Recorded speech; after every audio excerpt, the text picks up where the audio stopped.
Vampire War for the Second City is a Vampire the Masquerade 5th edition actual play podcast presented by DM Fiat, with I, Dale, as storyteller.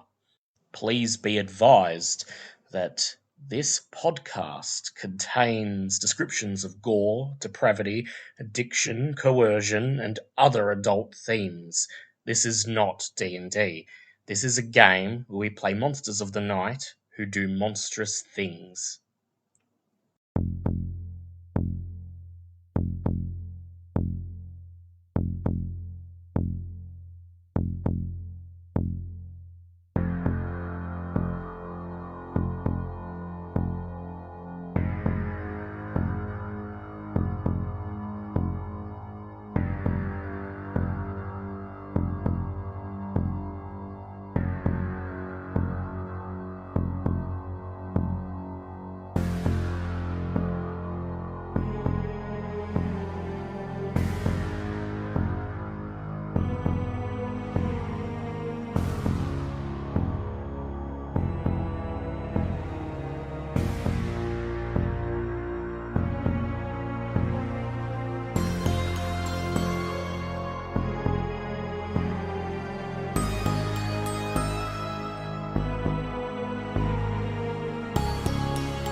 They're all around you. Welcome everyone to the third session of our Vampire War for the Second City campaign. The title of this session is Hunters Hunted. Last time we played, you got to grips with your new existence as creatures of the night. Turned loose in South Melbourne, you learned how to appease your hunger, how to feed from the mortals. For most of you, this proved to be an easy enough exercise. However, Dahlia lost herself in the moment. Her beast overwhelmed her, resulting in the first death at the hands of your coterie. A poor, homeless, ranting woman on the side of the road, drained of blood. Desmond took it upon himself to cover Dahlia's tracks as best he could, but hungry himself and with little time, all he could do was remove her head, place her in a dumpster. Later on, you met up with Jade and Sage, members of the Anarch movement, who gave you a place to bunk down for the night, the Red Star Bar, a dive bar in St. Kilda, wedged underneath the concrete pylons of an overpass. It's here you spent your first day sleep. When you awakened to interesting news. Marcus Dean, your impromptu guide, had been out of contact, at least since the start of this night. And, perhaps more interestingly, Sylvia's sire, the enigmatic Father Patrick, had reached out to Jade, informing you all that he wishes to meet with you at Crown Metropole in the Armitage Lounge. And so here you are, standing in front of the bar in the Red Star. Jade's face is screwed up in a look of puzzlement. She's biting her bottom lip as she stares down at her sequined purple dress, and she breaks the silence by saying, What the hell is he playing? He's never been with the cam. Now all of a sudden here he is, in prime cam territory. And he's asking for all you guys, not just his child, mind you, to just turn up there, present yourselves in the middle of Elysium, and pretend that you didn't just wake up in a meat locker. Beside her, Sage just nods, and then she slams a hand down on the bar, and she says, "Fascist fuck! Always trying to control everything you do. Barely a night since your embrace, and already the cam's trying to get their talons in." So, as we ended last session, we left it with the ball in Sylvia's court. Sylvia, this is your sire, and so it is entirely up to you whether you wish to heed the call. I turn to the others. I think it's up to all of us collectively whether we want to go, but I suggest we check this guy out. I'm fine with that. He did a power move by making that text. I'm thinking we need to be cautious, but yeah, we need to check this out. Jade nods. All I know is the people we're currently around it. Oh wait, are we whispering or are we talking out loud? Well, it's up to you. You can whisper if you want. The others were talking out loud. I'm just okay. Well, then I won't say anything if we're talking out loud. I mean, you can lean over and whisper to them.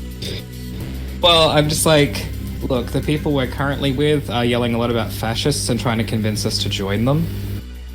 Very quickly, I say, they seem about as trustworthy as this other people we're meant not to like. Good point. A reason not to hear them out.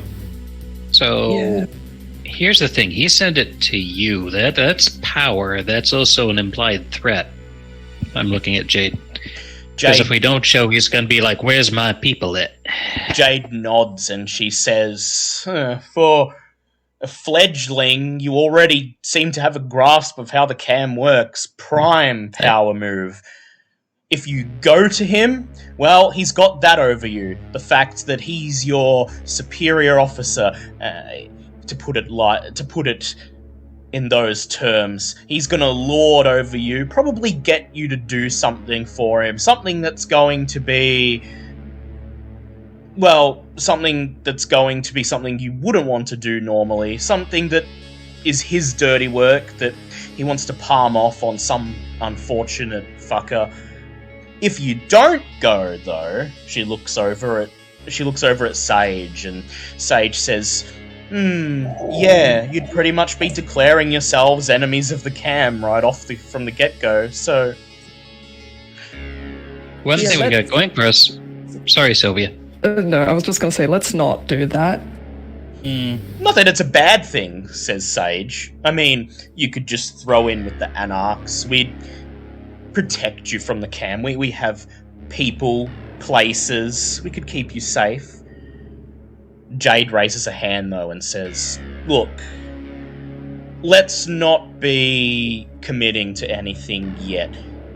They're all fresh from the embrace. Let them make their own choices. Let them see the cam for themselves. The cam has a way of making itself seem attractive to young kindred. I remember, and she looks over at Sage and says, I remember when I was hardliner cam myself, Toreador like me, I felt at home in the court. But sometimes you need to see things for yourself. You need to open your eyes of your own free will, not have someone else force them open for you. Sage just nods and she says, well, yeah, but they have the opportunity to spare themselves the hassle. Then she sees the look on Sylvia's face, that look of resolve, and she just trails off, nods her head, and just says, You'll see. You'll see. And when you come crawling back, we'll be here with open arms. Okay. If that's the... Sorry, go on, Desmond. No, I was just gonna say, Sylvia's fine with it, since you'll be leading the charge. I say we go and have an appointment. Before do that, can I ask you two a big ask? I say, looking at Jade and Sage. They look back at you. If we're going into a pit of vipers, we probably don't want to go dressed like this. As I look at like the cut open like tear across Sylvia's chest where she got it, and my own mismatched clothes and the scar, my undershirt that Desmond is currently wearing. Oh, I thought you were commenting on my lovely sweater. I was very offended. Could we borrow some money and maybe hit a late night thrift shop if you got any of those here? Indeed, says Jade. Well, I had a feeling that you wouldn't be turning down Father Patrick's request, so I came prepared. She looks over her shoulder towards the entrance of the bar, and as you follow her gaze out the front window, you can see her limousine parked there on the curb. And she says, my driver will take you to the meet, and if you look in the back seat there, you'll find suitable attire. Oh, okay. I guessed your sizes. It might not fit exactly, but, you know, I have a knack for these things. Mine doesn't matter so much. The big and tall store generally. But... She says, of course, well, I think my taste is exquisite. She gestures towards her dress, and she says, but it may not be your style. So feel free to leave the clothes in the limousine when you're done. Thank you. She clasps her hands together and she looks at you and she says, now, in all seriousness, watch yourselves. Elysium is a dangerous place to be. Do not trust anyone there. They may appear to be your friends, but remember, kindred are monsters. Okay. Then she looks that over. That word you told me was Kaitif. Kaitif, she says, if anyone asks. Okay. And then she looks over at Sage and she says, yes, monsters. All kindred are. Even the anarchs have their ulterior motives. She says, remember, look out for number one, that's you. She says, while you're gone, I'm going to keep trying to get in contact with Marcus. I'm sure he's probably just busy, but I'm starting to get worried. She says, anyway, be on your best behavior, and if you need me, well, you've still got Marcus's phone. Give me a call, and I'll help you however I can. Thank her for everything she's done, and then you turn, nod once more to Sage, and step out of the bar, pushing open the double wooden doors, stepping out into the cold autumn night. We can't feel because we're dead. Well, you can still feel it, but it doesn't chill you the same way it would a mortal. The streets of St. Kilda are bustling with nightlife. Crowds of mortals making their way to and from nightclubs and upmarket restaurants. It's just past 8 p.m.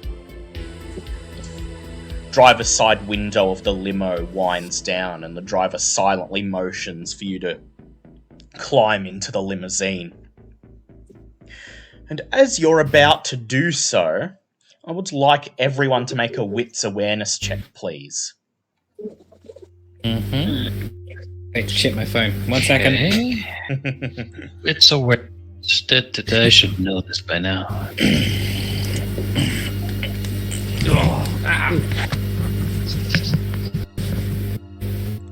2 successes. Lovely. 1 success. 1 success. 2 successes. 2 successes. 3. And So what was it? It was wits and wits awareness? Yep. There's 3 successes for me. It's 6 and above is success, correct? Yes. 2 successes. Okay, so everyone passed. So as you begin to walk towards the limousine, your boots and shoes crunching against the cracked concrete, you hear the sound of something rustling behind you, and in the corner of your eye you see a flicker of movement, a tiny shadow about the size of someone's hand or slightly bigger. You whirl around, and there, swooping down from the edge of the freeway overpass, you see a bird shrouded in shadow, completely black in the darkness, its wings spread out as it swoops down, diving towards you all, and as it descends into the street light in front of you, it becomes illuminated, and you see it for what it is. A strange bird to be seen after the sun has gone down. Indeed, a seagull, its feathers ruffled, a half-crazed look in its eye, and the very edge of its beak tinged in red, dried blood. Is anyone going to do anything? Weird bird. It's a weird bird. It's diving very quickly. Should we move out of the way? Is this like one of those Australian birds you have to wear the helmets for? No, Those that's are a magpie. magpies. This is just a seagull. Yeah. Yeah, this is just is- a regular seagull, except minus the regular. Normally Yeah. they steal your food, not your Yeah, anything normally they else. steal your food, but it's not usual for them to be out at night, and least of all with blood dripping from their beaks. Yeah, the blood is unusual. I will go over to the bird. So Desmond, you step forwards, and as you do so, the bird slightly corrects its trajectory and it descends even faster, flapping its wings once more, and you all hear a rustle of feathers. The bird cries, "Ah!" and extends its talons towards Desmond, and you think for a moment that it's going to attack him, but it simply lands perched on his shoulder, digging its talons into his clothing. And then it turns its head, looks at Desmond, opens its beak, and once again caws. Ah! That's weird. You have a new friend, Desmond. Yeah, A really I guess I weird, creepy new friend. do. I don't matches the Okay. rest of what we've gone through. Dracula did stuff with like bats and rats. But So I seagulls. guess- Maybe it's Sailor Dracula, I don't know. It's Australian Dracula, of course. Then wouldn't it be like a cockatoo or a rosella or something? The bird just rustles its feathers, uses its beak to dig into its armpit like a pet bird, completely trusting Desmond, even though it's only just met him. Okay. Maybe So, you should go I into guess- limo? Yeah, I See guess if- you guys got psychic powers and I got a seagull. Taking a Jonathan liking Livingston to seagull. you, says the driver, watching amused from inside the limo. He says, if I had to hazard a guess, I'd say, in the aftermath of your embrace, that bird had quite a feast on some of the spilled blood.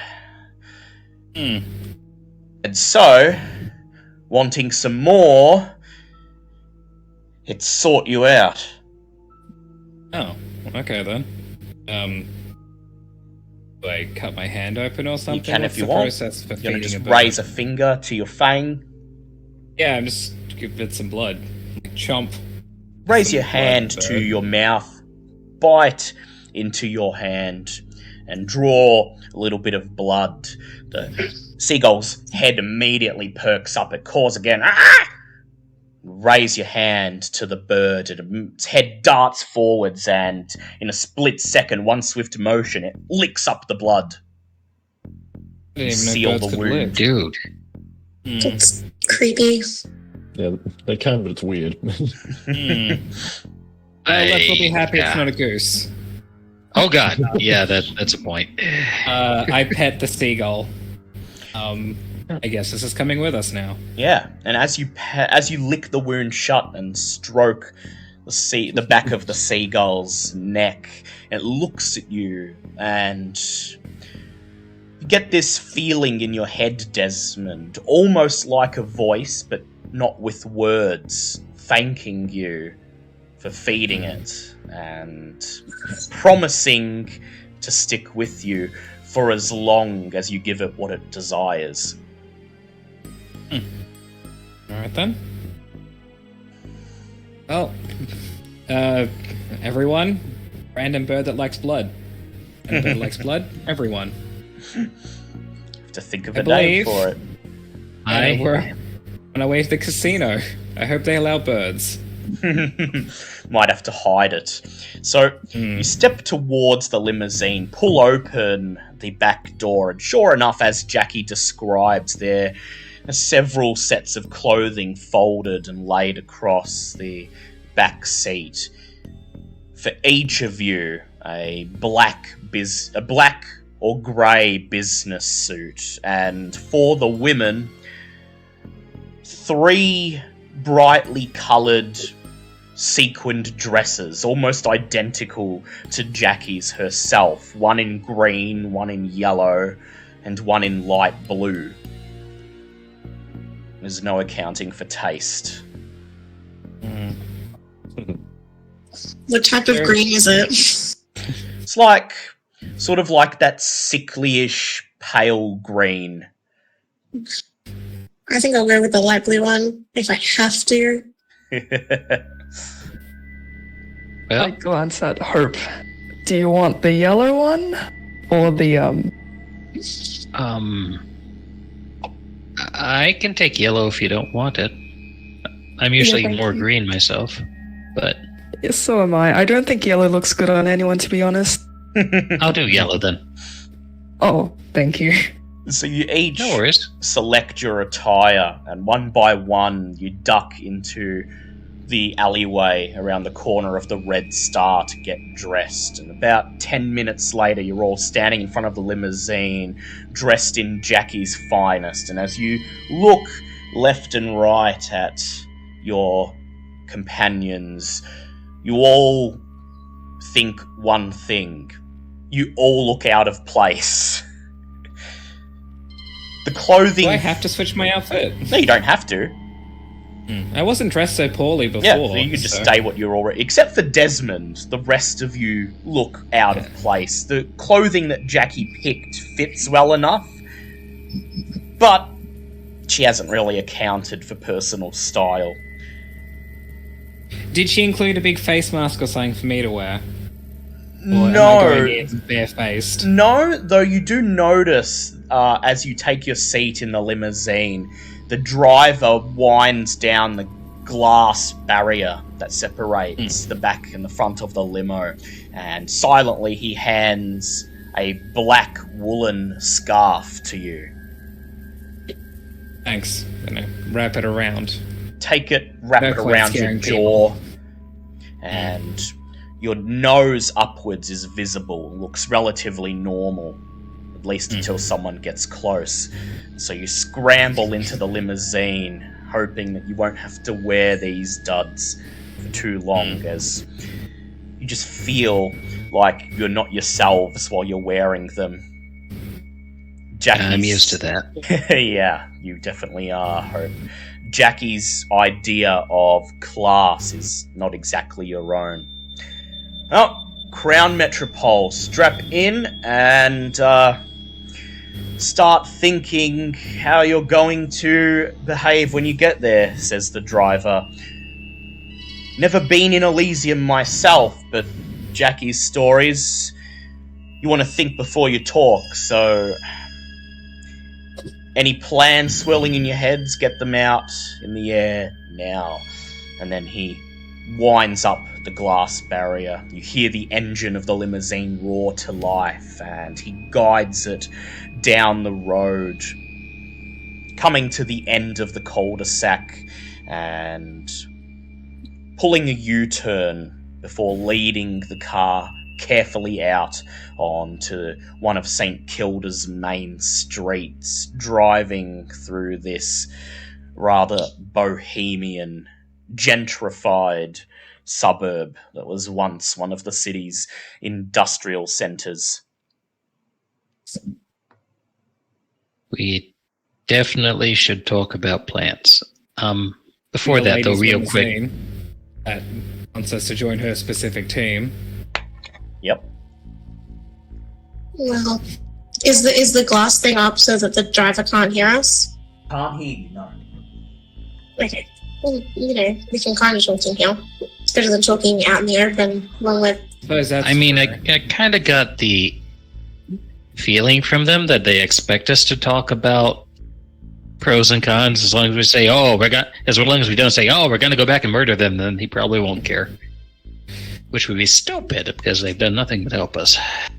Yeah, well, also giving us a product pitch of why they should definitely the people we work for, because the other side's so untrustworthy. I mean, it's like YouTube. Mentality to me. It's like YouTube. You want watch the free stuff, you got to watch the ads. Yeah, trial period. Yeah, the ads generally don't want me to join some sort of communist regime at the end, though. Generally. No. I'm not quite sure about Dusty's programming, though. Yeah. Dusty, he's all about Dusty, out of all of you, is probably the one who has the most experience with, weird, oddly cultish political ideologies. So, Dusty, do you have any particular thoughts on what's about to occur or what has been occurring? Not at the moment. This is a very different set of circumstances to what I would normally be used to. Yeah, definitely.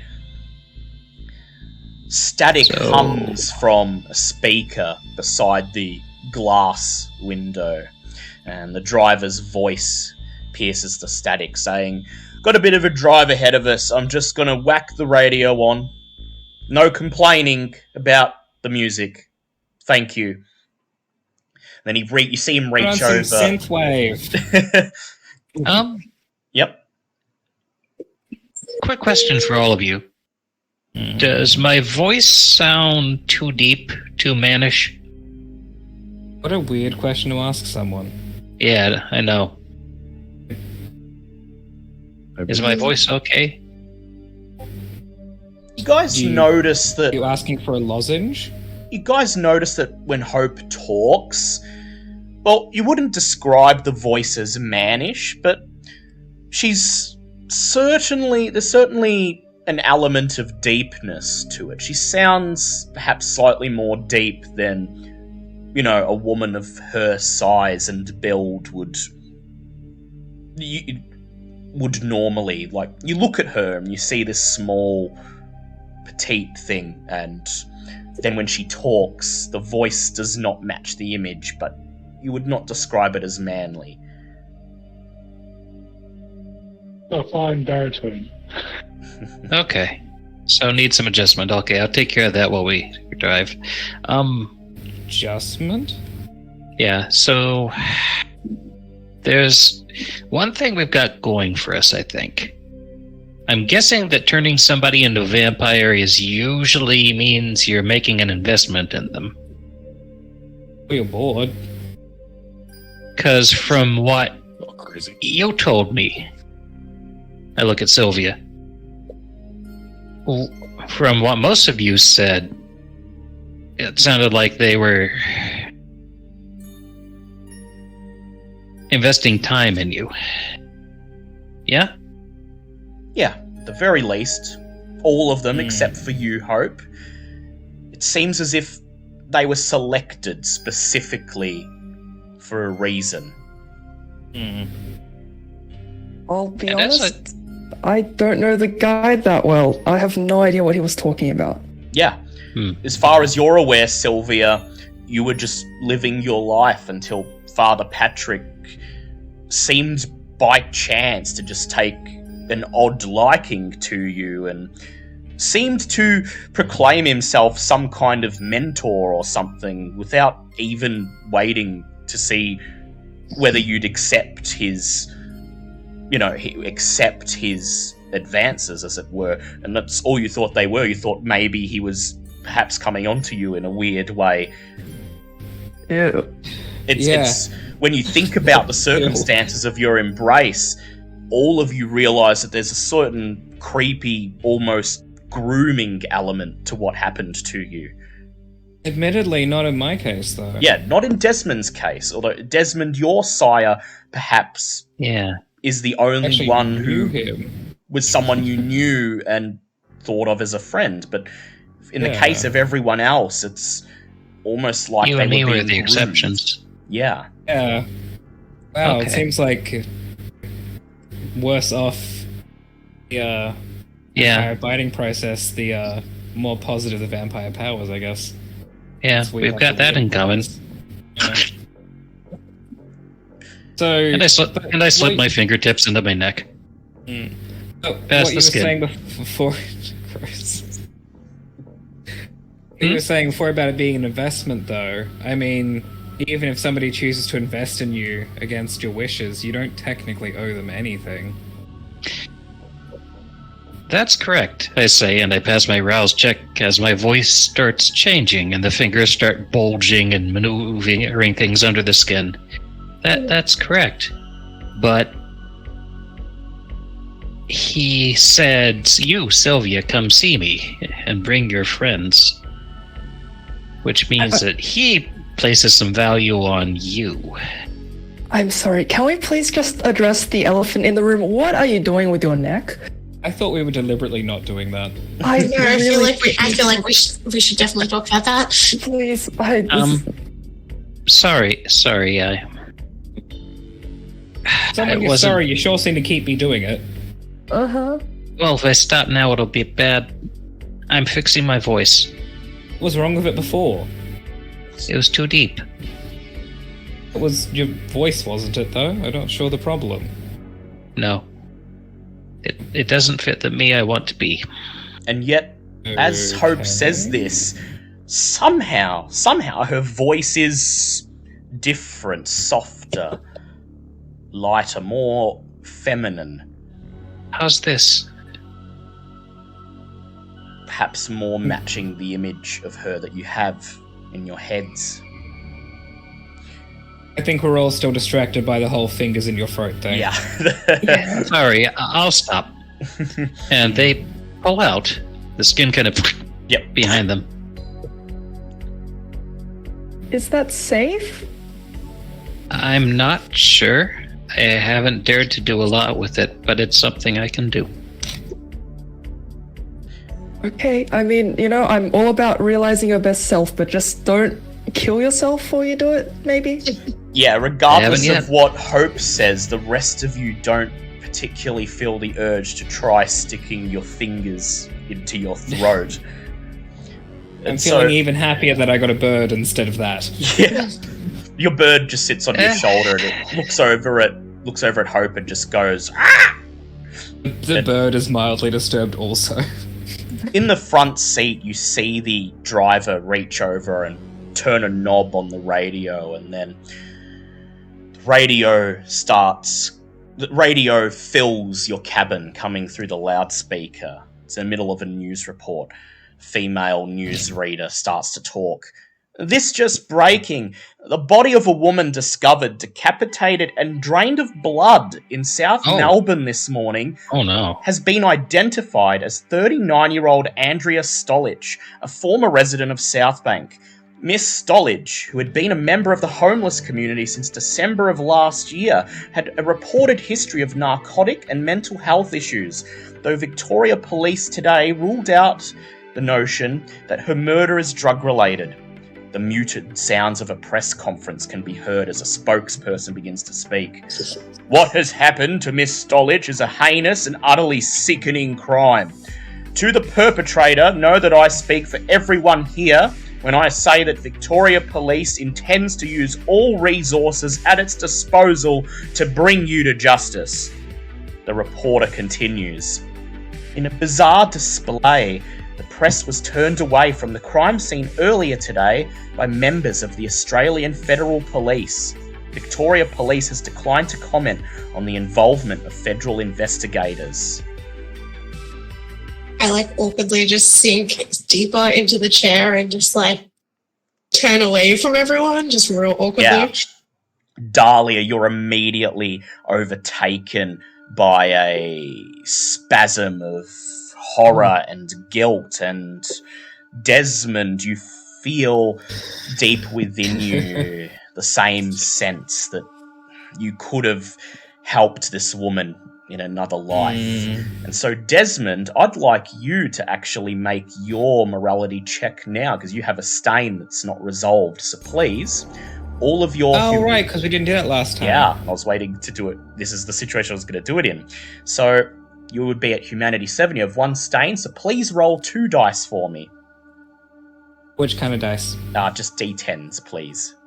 Okay, and what am I hoping for here? You're hoping for at least 1 success. So, double 9s. Double 9s. Okay, you may erase double that... 10s, you get stuff for things. You may erase that stain, and your humanity remains at 7. I feel comforted knowing that I did the absolute best I could at the time. You did the absolute best you could, and at the very least, the woman has been identified and will now be given a proper burial. Though perhaps you're slightly concerned over the vow of the police spokesperson. No, he said he's going to use the resources of the Victorian Police. I feel very confident we're getting away with it. He won't find you. Yeah, well, he's probably not looking for vampires. Poor lady. Anyway. I just look at Dahlia. Did we tell the rest, I don't say it, but I'm I don't kind of think you did. communicating with my eyes. I mean... Did we tell them, is my thoughts. I don't think you told us. I mean, Derek would be aware because he was there with you, but Dusty, Hope, and Sylvia, no, they were in the hotel. The high rise, yeah. If Dahlia doesn't say anything, I'm not gonna say that we were involved. Yeah, I'm purposely making sure I don't give any eye contact. Yeah, so Dahlia, you sort of just guys that were with me, sort of just wrap your arms around yourself, hugging your body tightly, and then you shift in your seat and look away, looking out the window of the limousine to not meet anyone else's eyes. And Alright, I'm not going to tell anyone what happened then. Oblivious. I'm okay, wow, poor lady. Yeah. Anyway. Jackie's luxurious limousine takes you through the dirty parts of Melbourne. Under every freeway overpass, tent cities proliferate. Beggars with cardboard signs plead for spare change whenever the car stops at an intersection. But abruptly, that all ends over the length of a single city block as you enter the CBD. No more tent cities or panhandlers. All the buildings are shiny and new. Everyone on the street is beautiful and trendy. And looming above it all, right there on the glistening shore of the Yarra River, is the Crown Complex. We need to talk fast if we're going to make any plans. Yes, what are your plans going to be? My thoughts are that he's probably going to value you, Sylvia. As his child, yes.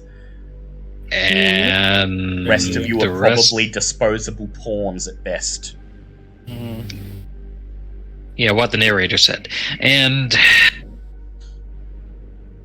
we don't want... I don't know. I've had to live in gang territory before, and this is all sounding like one big... a couple different gangs kind of thing. Yeah. And we don't want to challenge him, is what I'm thinking, but we don't want to look too weak. Do you think we'll have time to go get cocktails too? There's some really good bars at the casino. I don't think now's the time, Dahlia. Please focus.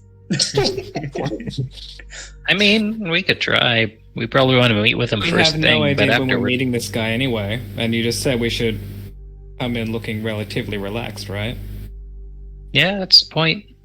I'm assuming. Oh, did the message say where to meet him in the Crown Complex? Just said in the Armitage Lounge, which is presumably one of the local establishments within.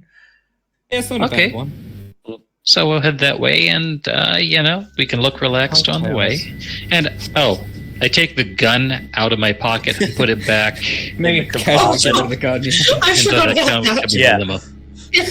As you slam the compartment shut, the limo grinds to a halt, jolting you all slightly forwards as the tires screech, crunching on the asphalt in front of the entrance to Crown Metropole. "Here we are, Crown Metropole," says the driver through the loudspeaker. "Armitage Lounge is on the top floor. And remember, this is Elysium, the prince's domain, so no fucking around. You want to kill someone, do it somewhere else." Do you reckon I should That'll get rid fail. of the knife as well? Oh, Wait, why are The we all state- holding weapons? I pull out the steak knife and put it back. Wait, no, also my knife that I stole from the woman.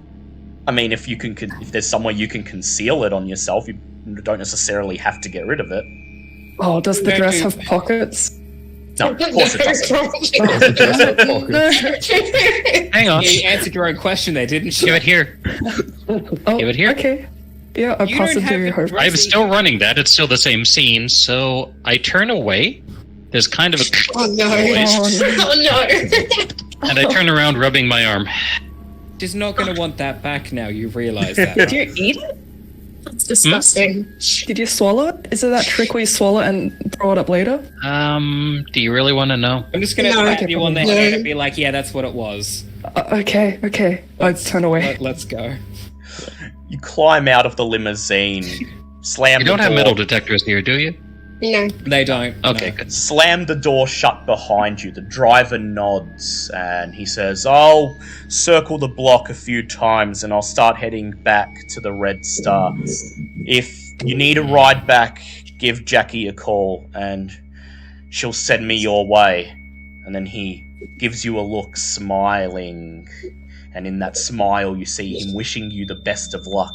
He winds up the front window, and then the engine roars to life. The limousine pulls out into the road and joins a procession of cars moving past the complex and across the Yarra River into the CBD proper, leaving you standing alone in front of this glass tower.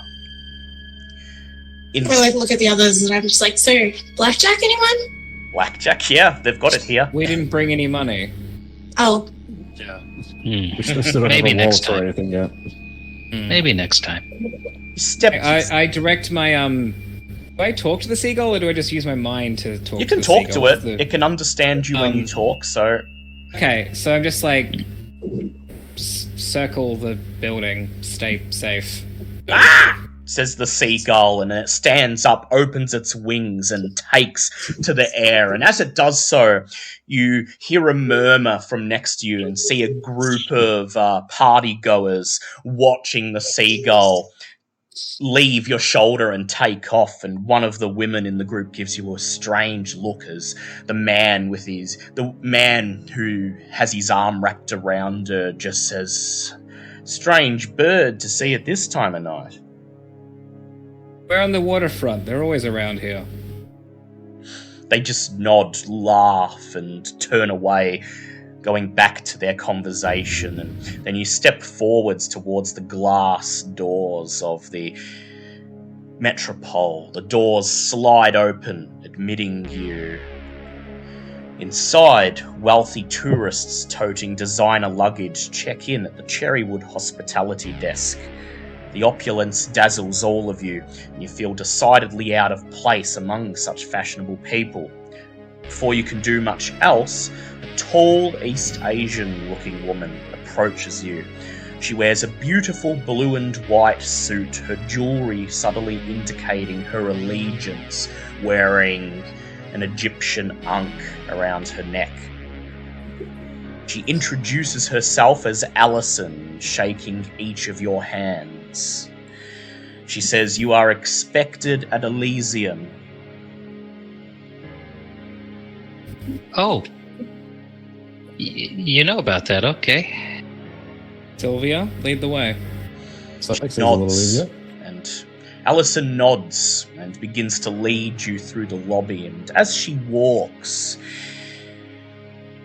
you sniff the air behind her. Your predator's instinct, doing it without you prompting it. And you realise that she must be a ghoul, the same as the bartender at the Red Star.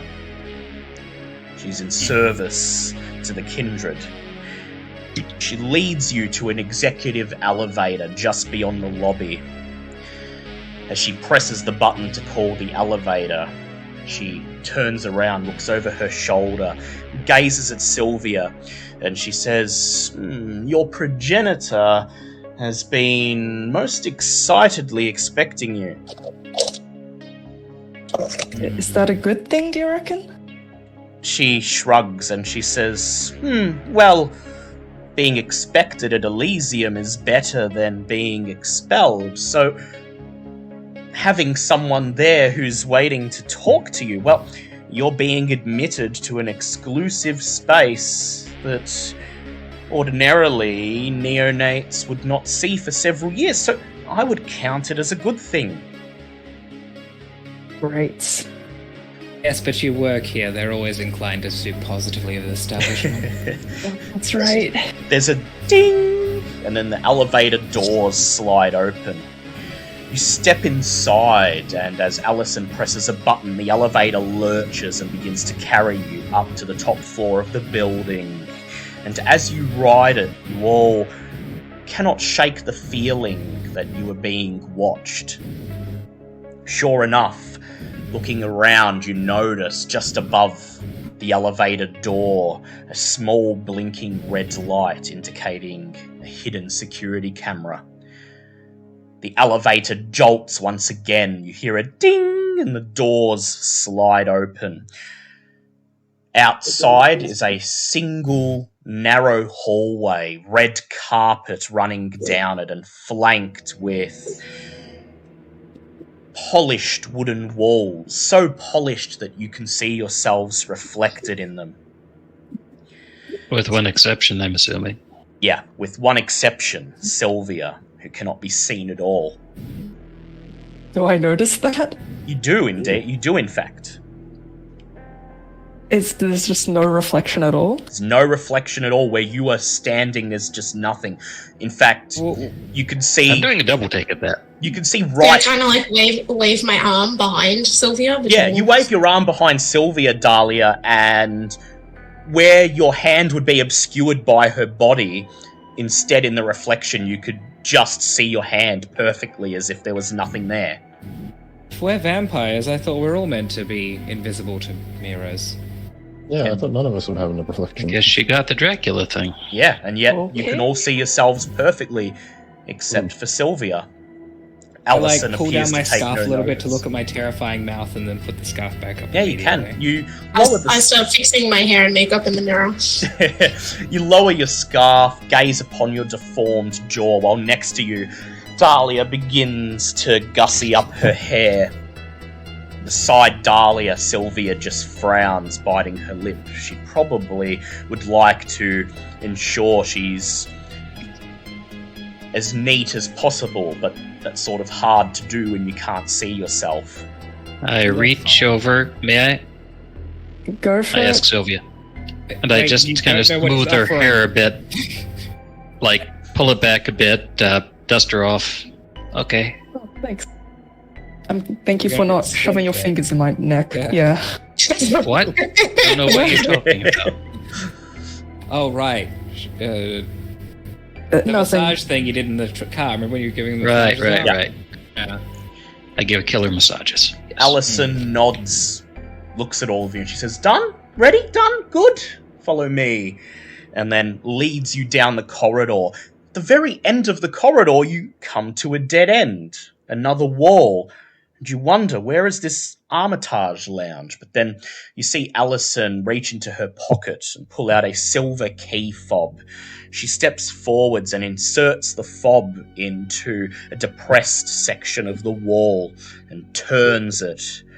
And then the wall rumbles as it slides away, revealing the Armitage bar on the other side. The bar is as beautiful and trendy as the rest of the Crown. Kindred and ghouls alike canoodle on couches as they overlook the glittering lights outside. There's a bartender who lives only to make sure that everyone present gets what they desire.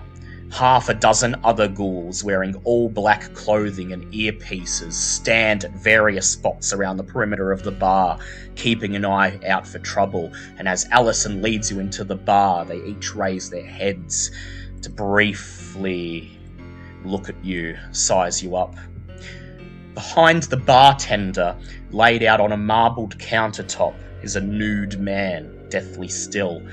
At first, you think he is dead, but then you see his extremities twitch and his eyes widen in fright as one of the kindred patrons approaches the bar. The bartender silently nods and approaches the nude man, cutting his wrist with a small silver knife and filling a crystal wine glass with his blood. The terrified man's wide eyes scan the room in a frenzy, silently calling for help that will never come. I clench my arm extra tight, like when you're trying not to do something. Yeah. Anyone else wish to do anything?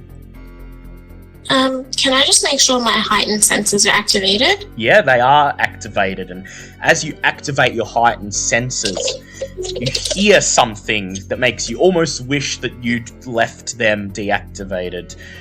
Somewhere beyond the bar, in the back rooms of the establishment, you hear a woman screaming torturous, bloody murder. Someone let me out, please! Do I have to roll a resolve? A wits roll for that, or? No, you don't have to, but what is your reaction?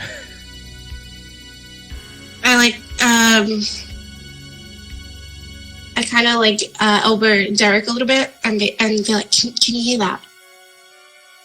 Derek, you cannot hear what she's referring to, though, gazing at this still terrified man as he looks back at you, his eyes urging you to help him, you get an idea what she might be hearing. No, I don't hear, I only hear what's in the room at the moment, but... Carefully whisper to her, making sure no one else can hear. There's a woman screaming somewhere here. I don't think they're here on choice. I'm going to roll for Allison. And even though you whispered, Allison seems to have heard you as she leans forwards and she smiles and she says, "Oh, just one of the vessels. Pay that no mind." Like what to do exactly something. is a vessel? Allison just smiles, a knowing look on her face, and she says, "Well, the blood has to come from somewhere." Didn't answer my question exactly. She doesn't respond. Instead, Yep, go Hope. Sorry, what does Ellison do I instead? was going to say, instead she gestures to the bar area, and there at the very back, you see a window, a huge window that takes up the entirety of the back wall. The skyline of Melbourne spread out before you outside the window, and standing in front of the window, his back turned to everyone, Sylvia sees Father Patrick, or as she also knows him, Cassius, still wearing the tight black robes of a Catholic priest, the white collar just barely visible underneath his long, flowing, unkempt hair that runs over his shoulders. So that answers one of my questions. I'd like to try to read the room to see if anyone's looking at us and trying to conceal hostility or ill will. Please make a resolve etiquette check for me. Okay. I'm not bad at that. Ooh. I say that. That is 3 successes. 3 successes. So you look around the room, and here and there you see a couple of the obviously kindred patrons looking up to match your gaze, and then they look away. There are 1 or 2 of them whose gaze lingers on you for a moment longer, and after they see you looking at them, they turn, lean in close to their companions and whisper something. They make a show of not being interested in you, but you can tell that as you enter the bar, you are being silently judged and analysed by everyone present. Alright. But no specific, nothing seems personal. No. Good. Alright. So, what do you all wish to do? You want to go straight to Father Patrick?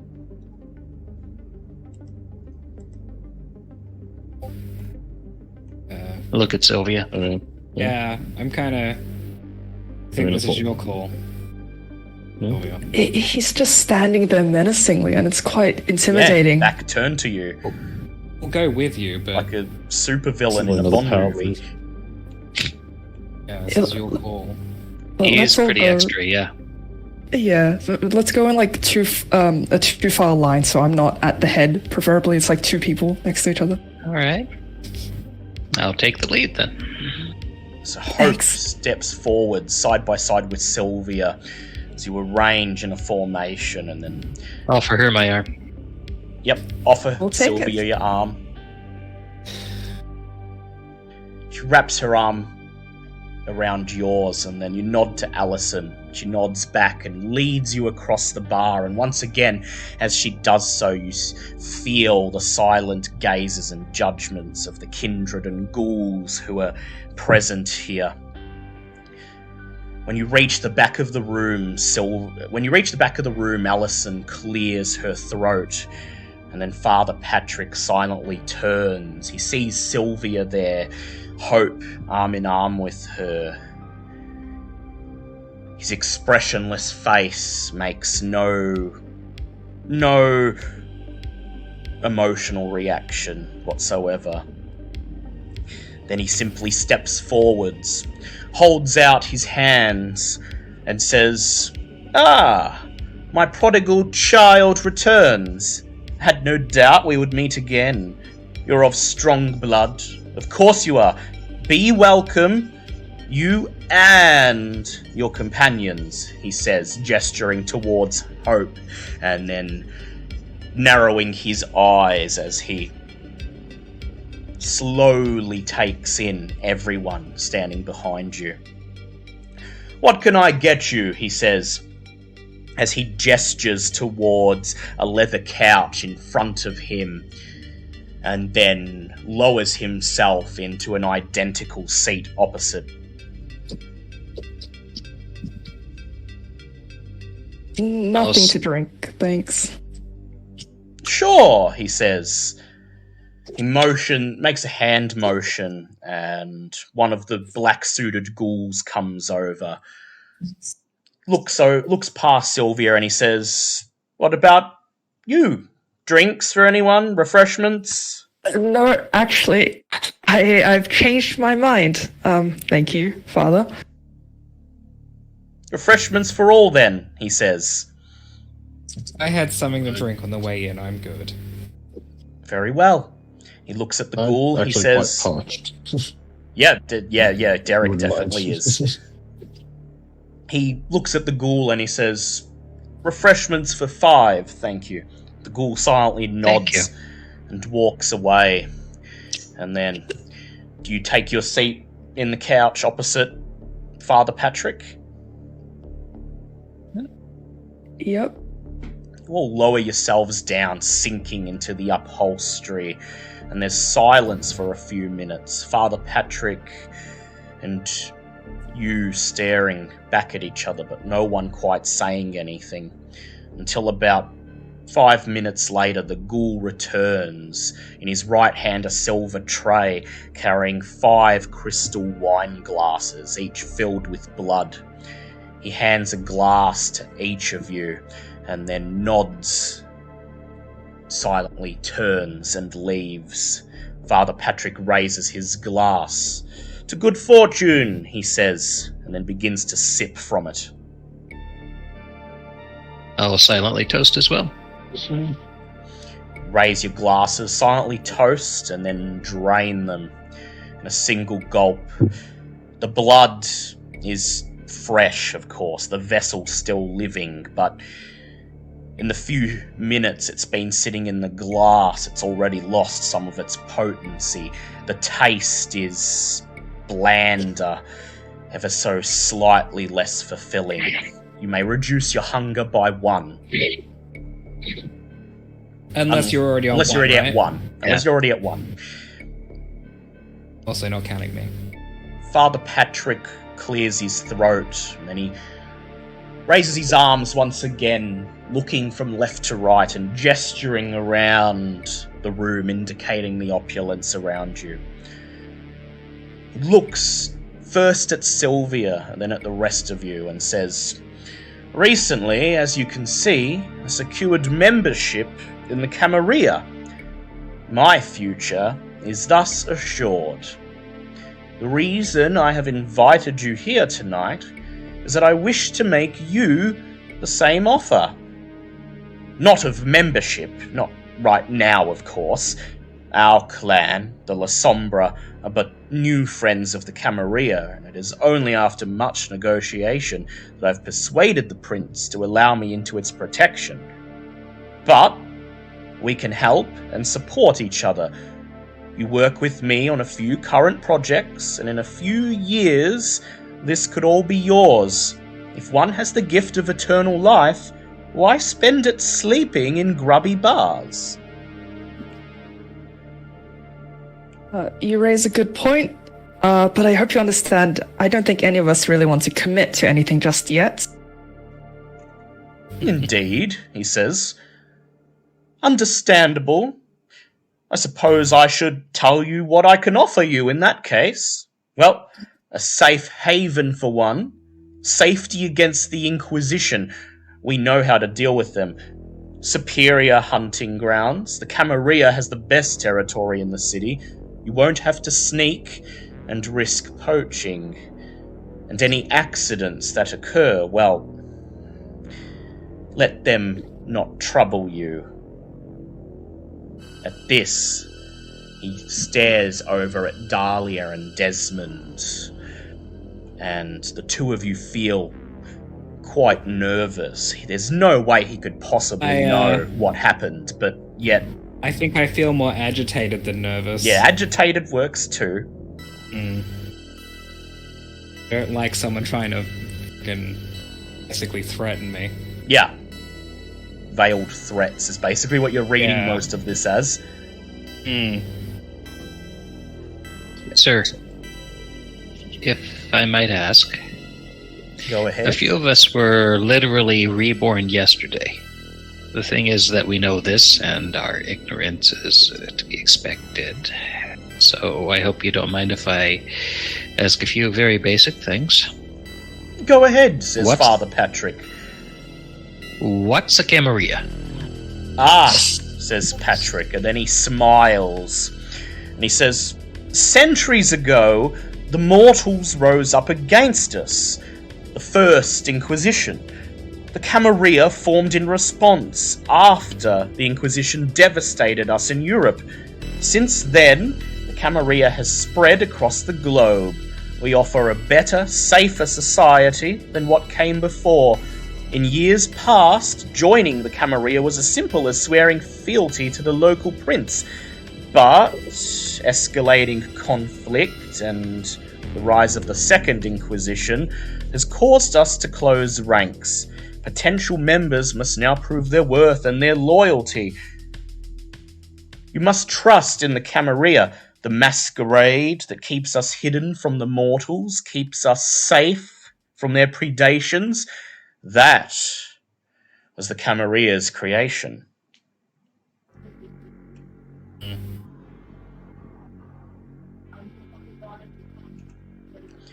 He continues.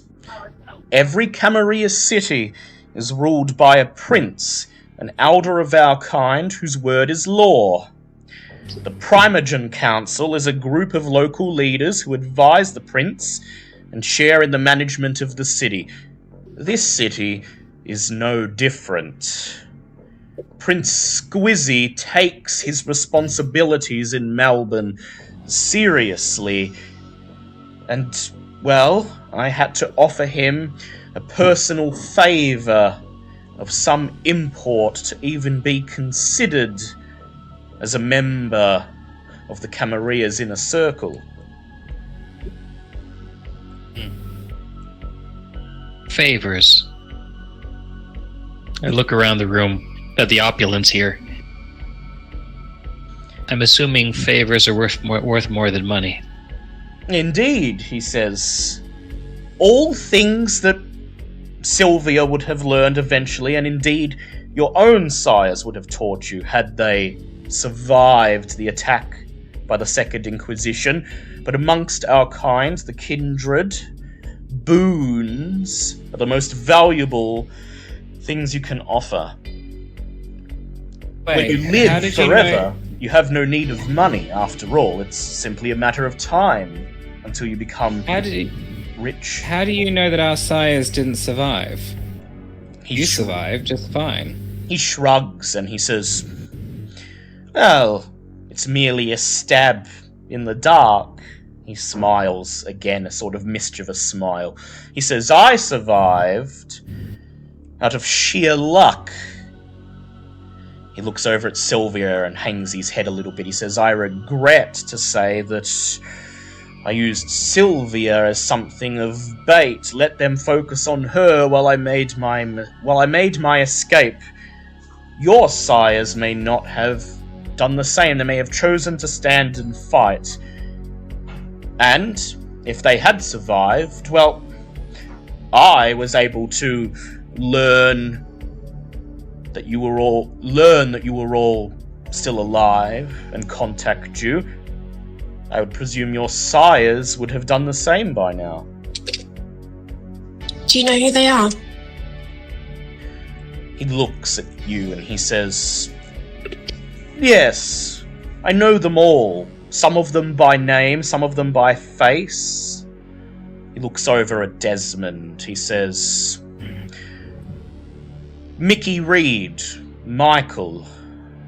He liked to pose as a member of the homeless community to feed. You were not the first advocate he befriended. However, he took such a liking to you, saw something within you that he made it quite well known among the rest of the kindred that he intended to embrace you. He looks over at Dahlia. He says, and you, of course, the child of Dr. Andrew Litton, the fine arts lecturer at University of Melbourne. He'd made it no secret amongst court that he had his eye on a very promising artist. He looks over at Dusty and he says, the ministry I'm not on speaking terms with, but there is only one member of the ministry in this city who seemed to have a desire to recruit new members of that institution. And he went by the name Mr. Osiris. Or at least that was his online handle. And Dusty, you remember Mr. Osiris, the YouTube channel belonging to one of the most insane conspiracy theorists that you've ever known. At least a third of the content you've produced over the years has been in direct response to Mr. Osiris's videos. You don't know Mr. Osiris's face, as he never shows it in his videos, nor do you know his voice, as he always uses a voice changer. So it's a complete shock to you that the man who took you out to dinner told you that he admired your grasp of ideology, your ability to package complex messages into bite-sized, manageable chunks for the masses, was indeed your arch nemesis, Mr. Osiris. It's awesome having fans. He looks over at Derek and he says, "Your sire was Alastair Kirk, the scholar of spirits for the Camarilla. He'd been looking to embrace, had been petitioning the prince for permission, stated that he wished to secure a like-minded apprentice whose youth would bring them much closer to the spirits he studied than himself." And then he looks at Hope and he says, "You, however, your sire is unknown to me. Either you are new to this city, or you were sired in secret, which means..." He frowns and he says, "Has anyone told you what clan you are?" I just got here from LA. I have no clue who or what made me. And the word that Jade used was Kaitif. Kaitif. Father Patrick. Yeah, that came up. One of unknown parentage. Well, Oh, hey. until your sire comes forwards, whoever they are, that is what you shall be. He sneers. And that means you have very little sway here in the Camarilla. And so my offer to take you under my wing, well, it takes on even more importance to you, does it not? It is a very generous offer. I think we should maybe cut out some of the dead air here. What exactly is it that you want from us to start with? You're talking about offers and favors and whatnot, but clearly you want something. That's why you brought us here. Yes, yes, says Father Patrick. There is one favor specifically, and that favor, before he can continue, he stops and looks to the right, and there you spy a silver-haired man in a dark grey tailored suit striding towards your area of the lounge. Father Patrick narrows his eyes, flashing you a slightly annoyed glance.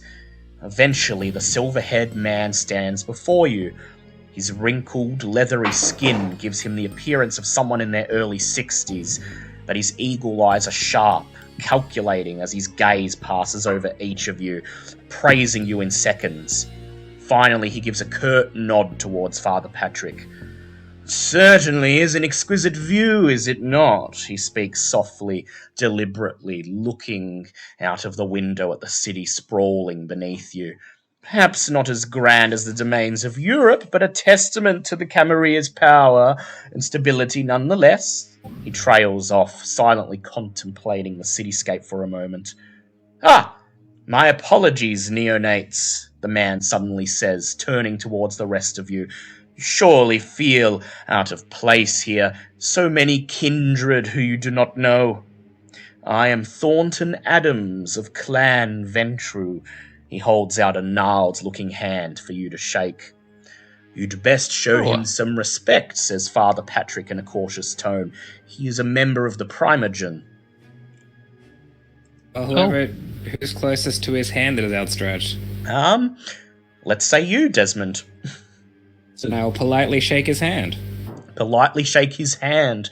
He nods and then offers his hand to each of you in turn. Oh, I'll shake it. Does anyone not shake it? I'm going to give him my name also, of course, because that'd be rude otherwise. As you shake his hand, you all politely introduce yourselves, I'm assuming? Oh, yes. Yeah. Mm-hmm. So you're all remaining polite, wise choice. Primogen are the strongest and wisest in the domain, says Thornton, as he finishes shaking Sylvia's hand. A slight air of arrogance hanging in his tone. If Prince Taylor is the Prime Minister, then we are his cabinet. It's always politics for you, Ventru, isn't it? Purrs a soft female voice from the corner of the room. Suddenly, a stunningly beautiful blonde-haired woman glides across the bar and takes Thornton's hand in her own. As his harsh face wrinkles in annoyance, the woman raises his hand to her mouth and plants a kiss, her lips lingering just long enough to make Thornton shudder in mild disgust. Finally, I'm pretty sure everything here is politics. Yeah, everything is. You get that impression. It's a good impression and it's accurate. Finally, the woman lowers his hand and smiles sweetly, taking a bow as if she is a performer at the end of a show. In the dim light of the Armitage Lounge, she looks like the spitting image of a 1920s lounge singer. Maria Diamante, says Thornton, gesturing to her with his shoulder as he rubs the back of his hand on the breast of his suit. Another member of the Primogen. Welcome to our domain, darlings, purrs Maria. You'll have to forgive Thornton. He takes his title far too seriously at the best of times. No need, everyone's been very civil so far. That's lovely to hear, says Maria. We'd like to be welcoming to new blood. Not like the Anarchs. Indeed, says Thornton. Any vampire worth their blood should want and be worthy of membership in the Camarilla. This organization has done more to protect Kindred Society than the Anarchs. Only the Camarilla stopped the First Inquisition. Do you think the Anarchs have the power to stand against the Second Inquisition? No, they'll die screaming in the streets. We used to be like a family until they left us. I wish they would come back into our fold. There's nothing that would make me happier than seeing all of my friends enjoying the protection of the Camarilla. Well then, says Thornton, you've met Maria and I. That just leaves... He looks around the room as if trying to spy someone. Our third is busy tonight, cuts in Maria. Important business of his own to attend to. Ah, nods Thornton. Perhaps you neonates will have the chance to meet the professor at a later point. For now, though... Father Patrick is here to welcome you into our world. And I do believe that he has rendered a very valuable boon for Prince Taylor. So, if you put yourselves in his corner, well, you will find his influence very beneficial. Father Patrick nods and says, I'm glad you think so, Mr. Thornton.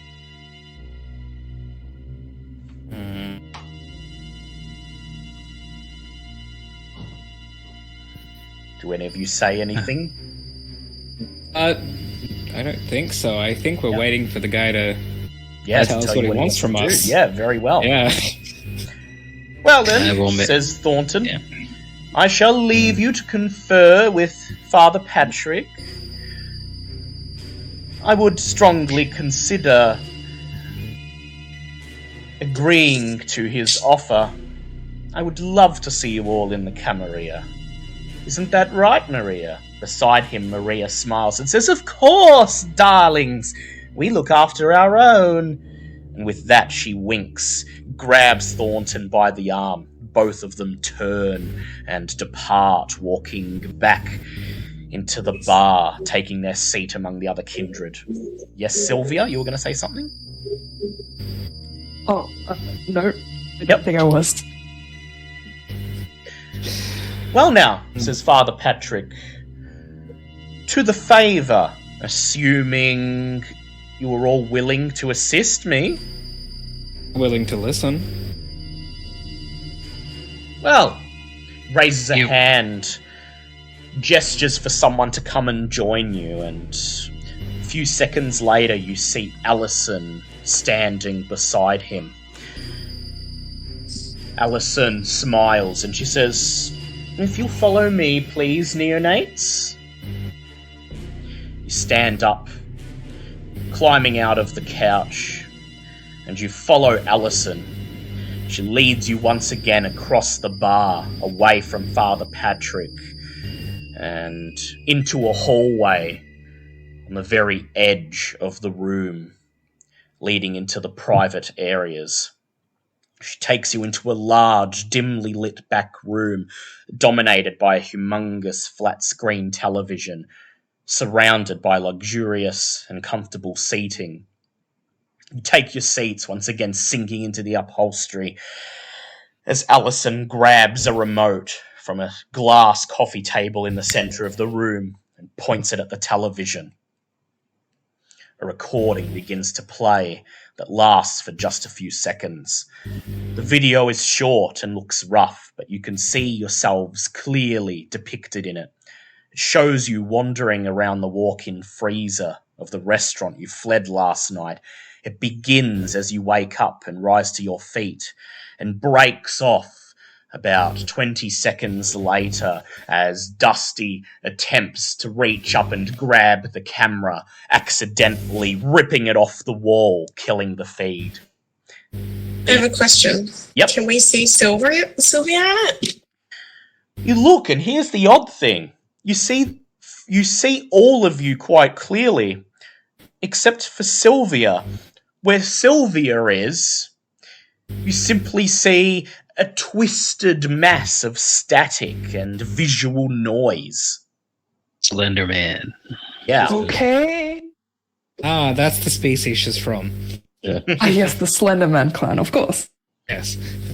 Sylvia's identity is pretty much hidden thanks to this, but the rest of you are quite clearly depicted in the video. The video is shown in a repeating loop, which Allison allows to loop for a few iterations before she pauses the video right at the frame of Dusty opening his mouth in a hungry roar, and then increases the lighting of the room to discuss it. One of Prince Taylor's retainers got a hold of this recording. I believe that the Inquisitors that have been following you since you escaped hold the original media, most likely on a hard drive at their base of operations. Right now, this is all we have, but there must be video both prior to the beginning of this clip and after it cuts out. Video that reveals your identities, and furthermore reveals to the Inquisition that there is indeed a kindred presence in Melbourne. If you find this original media and recover it, or destroy it, that will give you a shot at beginning the process to join our organisation. Not only will this be beneficial to you, but you could potentially avoid a masquerade breach by acquiring the video, and Prince Taylor will be most pleased with that. She stops and smiles, inviting you to ask questions. Where's their base? Alas, we don't know, she says. Our retainers have informed us that, for the moment, they appear to be operating out of a white van. The restaurant where they had you captured, indeed, that suggests that they do not have a proper hideout in this city yet. It's likely that all of their surveillance equipment is set up in that van, a mobile base. So we find the van, we destroy the tape, they don't know who we are, correct? She smiles. And someone benefits from it in your side as well. Indeed. Everyone wins. She says, time is of the essence, though. If you're going to accept this mission, it should be done tonight. We will be willing to offer you a car with a retainer as the driver to facilitate your mission. It's a bulletproof sedan with a driver who is trained for high-speed pursuits. We will also provide weaponry if you require it. Okay. I don't know about the rest of you, but I am distinctly in the favor of finding any traces of us on those tapes and destroying them. This is something we'd need to do anyway, and this gives us a leg up on it. I say we go for it. I mean, it's all well and good having a retainer that's trained, but, like, the most I've done was a karate class when I was a kid. I don't think I'm going to be very good with weapons or fighting, if that's what you expect us to be doing. Bullets and all sorts. It's just terrifying. Allison smiles at Dahlia. She looks over and she says, well, there's more than one way to skin a cat, as they say. You may not need to kill the Inquisitors. They may be convinced to fall into line. And as a Toreador, well, you would be the one best placed to achieve such a goal. I don't know. Dusty could do his corgi smile. Yeah, Dusty could do it too. And I was good in a fight before I became a monster. Indeed, says Allison. She looks at you and she says, judging by the scarf, Nosferatu. So you'll appreciate this. She reaches into the breast pocket of her suit, pulls out a package about the size of the palm of her hand, wrapped in a handkerchief. She pulls off the handkerchief, revealing a set of brass knuckles. She holds them out for you to take. Not experienced with these, but alright. Okay. Assuming you just put them on. Yeah. Just slide your fingers through the holes and then clench your fist. And the brass knuckles are there, wrapped around your fingers, ready to do some damage. I give Dahlia's a shoulder squeeze if she'll let me. It's okay. Just being there means, like, maybe you have a chance to run in and get the tapes while they're shooting at us. Exactly. That didn't actually sound very inspiring, if I'm being honest. Sorry. Don't worry, I guess when I'm we're bad at outside, this. you can get to safety. I guess what I'm saying is that we'll all have a chance to help, I think. You hear the sound of a door opening behind you. You whirl around to see Father Patrick entering the room. He stares at the screen, seeing Dusty's snarling face there, and then looks back at the rest of you, and he smiles and he says, well, you've seen the footage. I presume you accept my offer? You presume correctly, I think. Lead. Father? Very well, then. I don't think he's actually a father. Do you want to say that? Yeah. You notice he does have a crucifix around his neck, but aside from that, he's not very priestly. Yeah, that's what I'm saying. Yeah. So you say out loud, you say, you're not very priestly for a father. No, I said I don't think he's a father. You don't think he's a father. He just looks at you and he says... I mean, does Sylvia count? Oh, haha, very funny. Yeah, very funny. Kinda. Child, yeah. Yeah. He just looks over at Desmond and, Doesn't look like a biological parent. expressionless, he says, "Well, depends on the sense of the word. That kind of father? Perhaps not. The Lord has cursed us all with this existence, has he not? The reason I still wear this," he clutches the crucifix, "is to spite him. How I don't believe it was God who bit me a couple of days ago, if I remember correctly.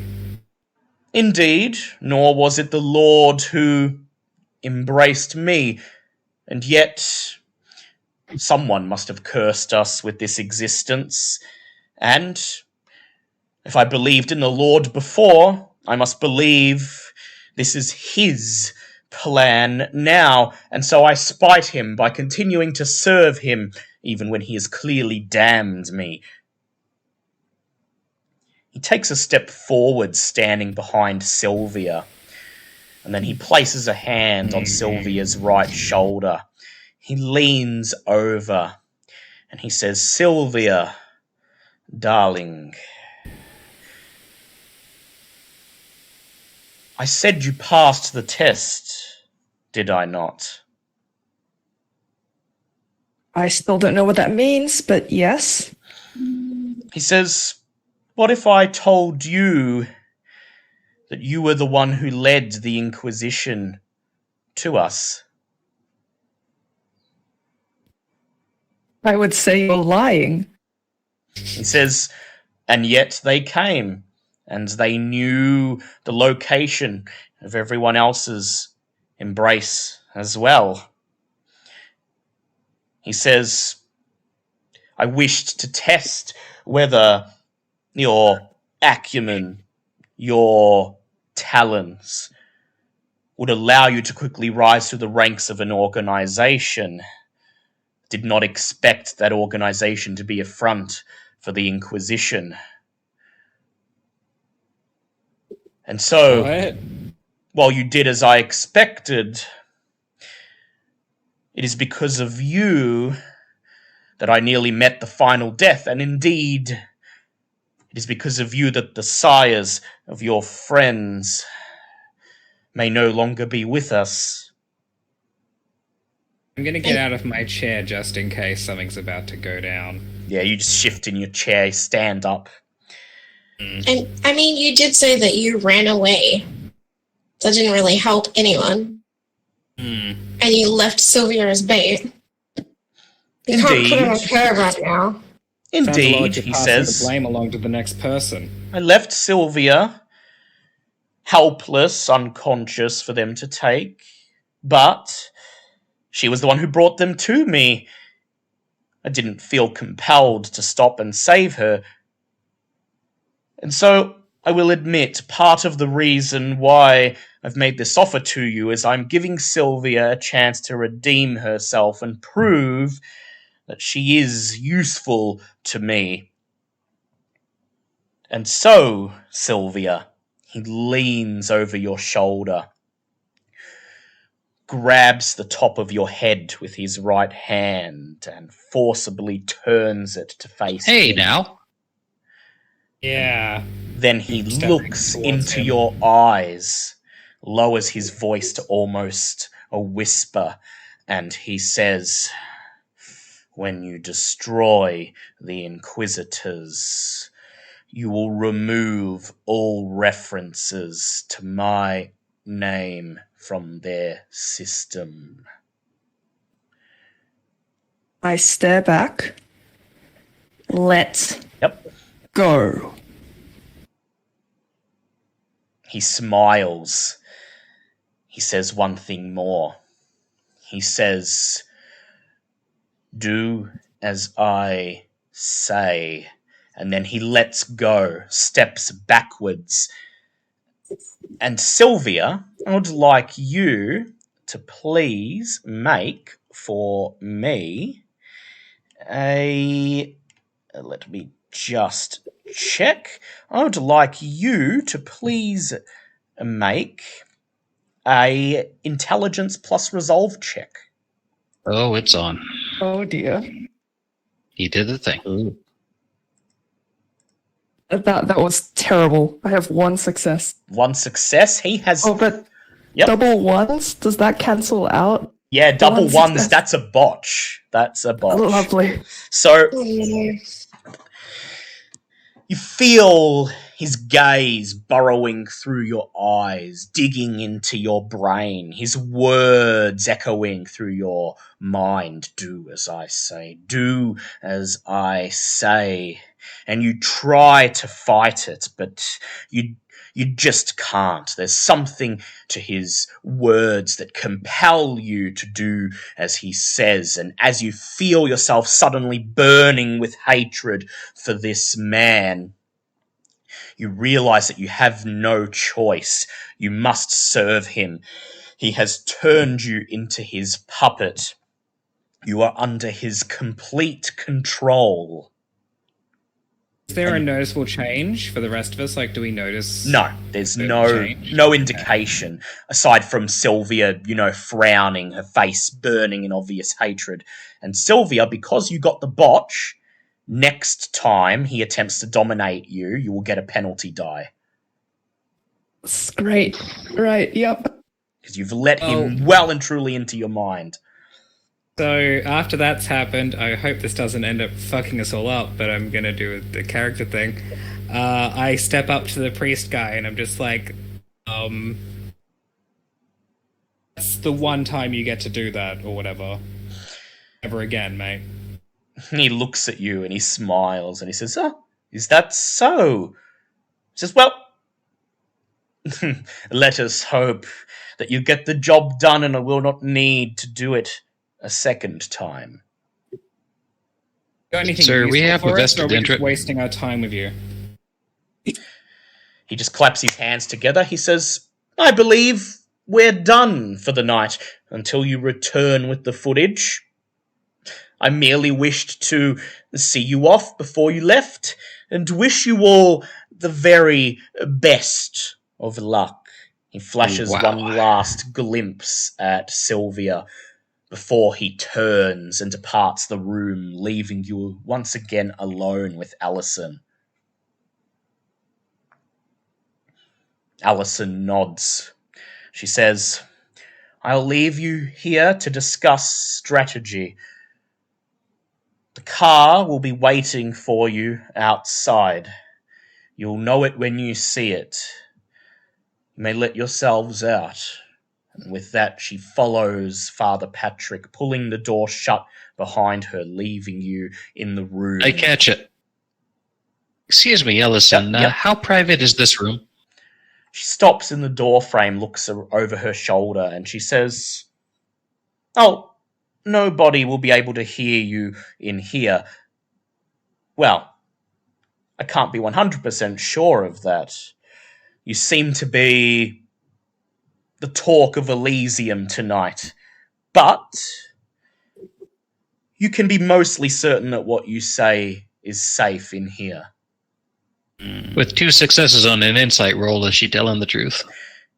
She's telling the truth as far as she knows, but she's alluding Alright. to the fact, you get the impression she's alluding to the fact that Everyone's There are- fucking vampires. these are vampires, and if they want to eavesdrop on you, they have ways of doing so. Well, I'm going to do that. I'm going to eavesdrop as she's walking away and out to where Father is. I'm going to try and listen Yep. and see whether or not I can hear any conversations that they have or he has with me So you... as he's leaving. Yep, so you, as she leaves, shuts the door behind her, you get up. You make your way to the door, press your ears against it using your heightened senses. Please make a wits awareness check, and you may add your Auspex dots to that.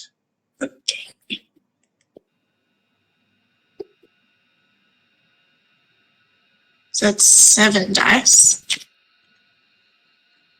I'm going to roll in Owlbear Rodeo because I can.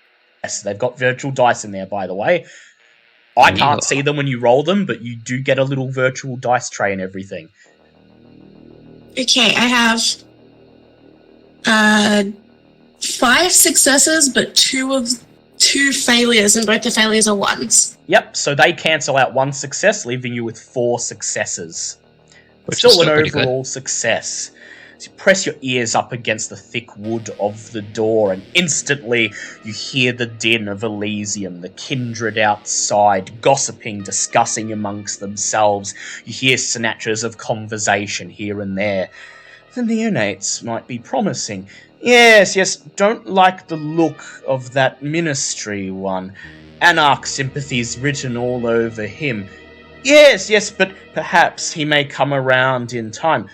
And that other one, that Kaitif, as he says, I don't believe that for a second, do you? Oh no, certainly not, certainly not. Did you see her talking with Father Patrick? Her unconscious movements give off more than she was aware of. Yes, I noticed that. The fingers suddenly lengthening, shrinking again. Either way, they shall be interesting. Yes, I quite agree. Then you hear Alison's voice talking to Father Patrick.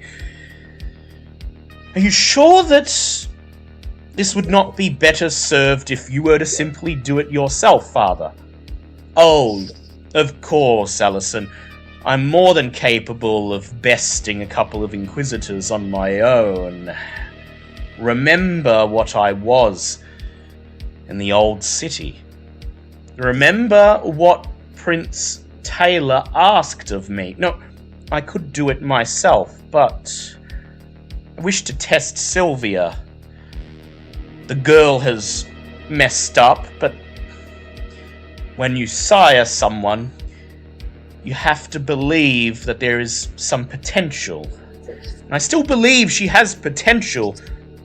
I wish to see proof of that. And these others, who knows? They could be useful pawns at the very least. Best case scenario, perhaps they actually have something to offer to Prince Taylor. Indeed, says Alison. Well, there's a chance they might not come back if the Inquisitors are as we've heard. Oh, don't worry about that, says Father Patrick. The Inquisitors in Melbourne, they've just set up shop here. Have barely set up shop here. This is not like what happened in Brisbane, or indeed in London or Boston. No, the neonates will be able to handle them. Let us see what happens. If they are successful, well, my plan can advance to its next stage.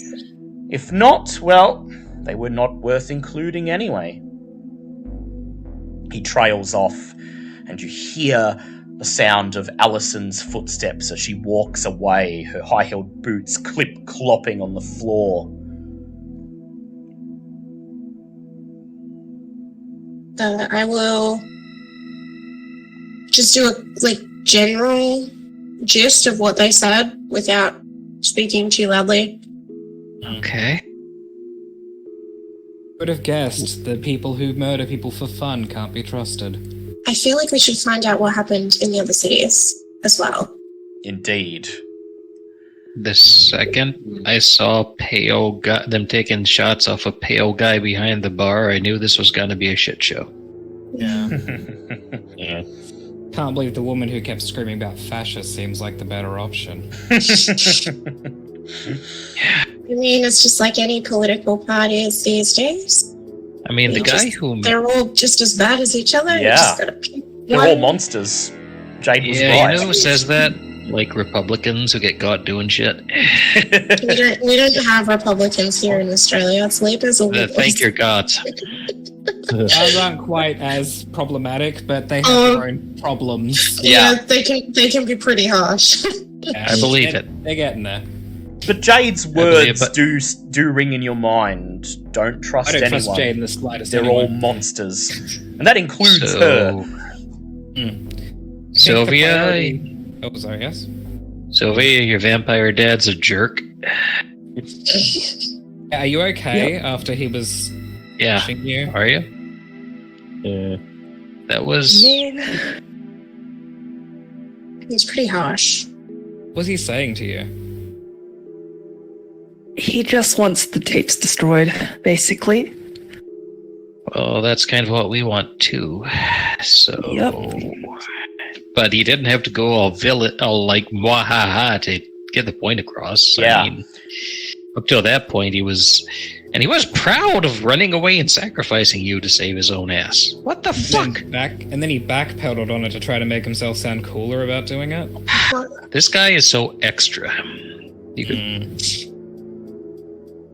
So, how would you like Sorry, your dad to go sucks about anyway. this? You have to track down that white van, and based on how easily they found you last night, you know that it probably shouldn't be too hard to find them. The question is, what to do once they've found you? So, we should probably take them up on that offer of weapons. I have a quick And question. Oh, Well, sorry. you'd be This is just a general question. So these knuckly duster things, that I have now, do these add to my brawl or to They- my melee? So what they do, they work on brawl, and they deal an extra point of damage. So it's just plus Cool, 1 'cause that's what damage I'm over good at. your existing whatever you deal from punching. Okay, cool. since I'm the token American, I guess I should ask for a gun from them. But you said you weren't good with guns. I'm not. But you are the American. And keep in mind, you do have Jade and Sage available if there is some way they could possibly help you. That's what I think That's we should true. do, and this is up for we can all make a decision. I vote we get the hell out of this place full of the vampires who are doing body shots of dead bodies, and that stupid car, and then why don't we contact the anarchist people and see if they have any leads on this white van. Yeah, see Okay. if they can. Seems this father guy's not going to be much help other than wanting us to solve the problem, which that's not very useful to us. Perhaps the people who are actively dealing with the Inquisition might have more information or know. Yeah. I wonder what happened to Marcus. I was wondering which team he's on, but looking at this place, it's like, no, I don't think he's on team These like guys. like. Could be indeed. Unless he's a fringe This is member like team somewhere. 1% over here. Yeah. They all probably seem talk very about obnoxious. Bitcoin when they're not drinking people. It was. Empire NFTs.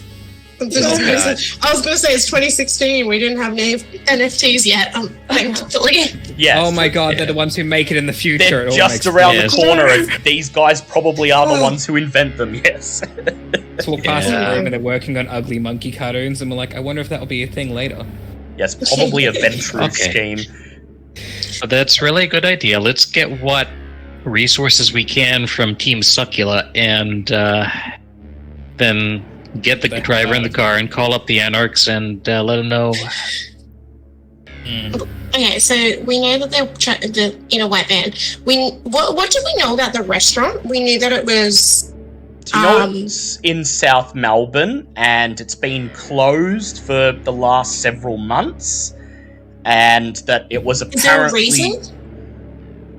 Well, the reason, before you were embraced, you knew of this restaurant with your fame, and you wanted to go to it one time, but it closed down before you got a chance, and the reason given to the public was simply that it was closed for renovations. However, these renovations never seem to have actually occurred, and it looks like it's just being used at the moment as a temporary storage place for whoever they take captive until they can get a proper headquarters set up.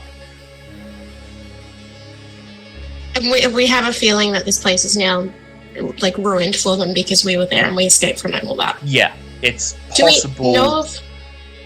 we know of any other restaurants or anything like that that are in a similar situation that they could easily take over? You can go ahead and roll intelligence and either etiquette or streetwise, and you may add your fame dot to that.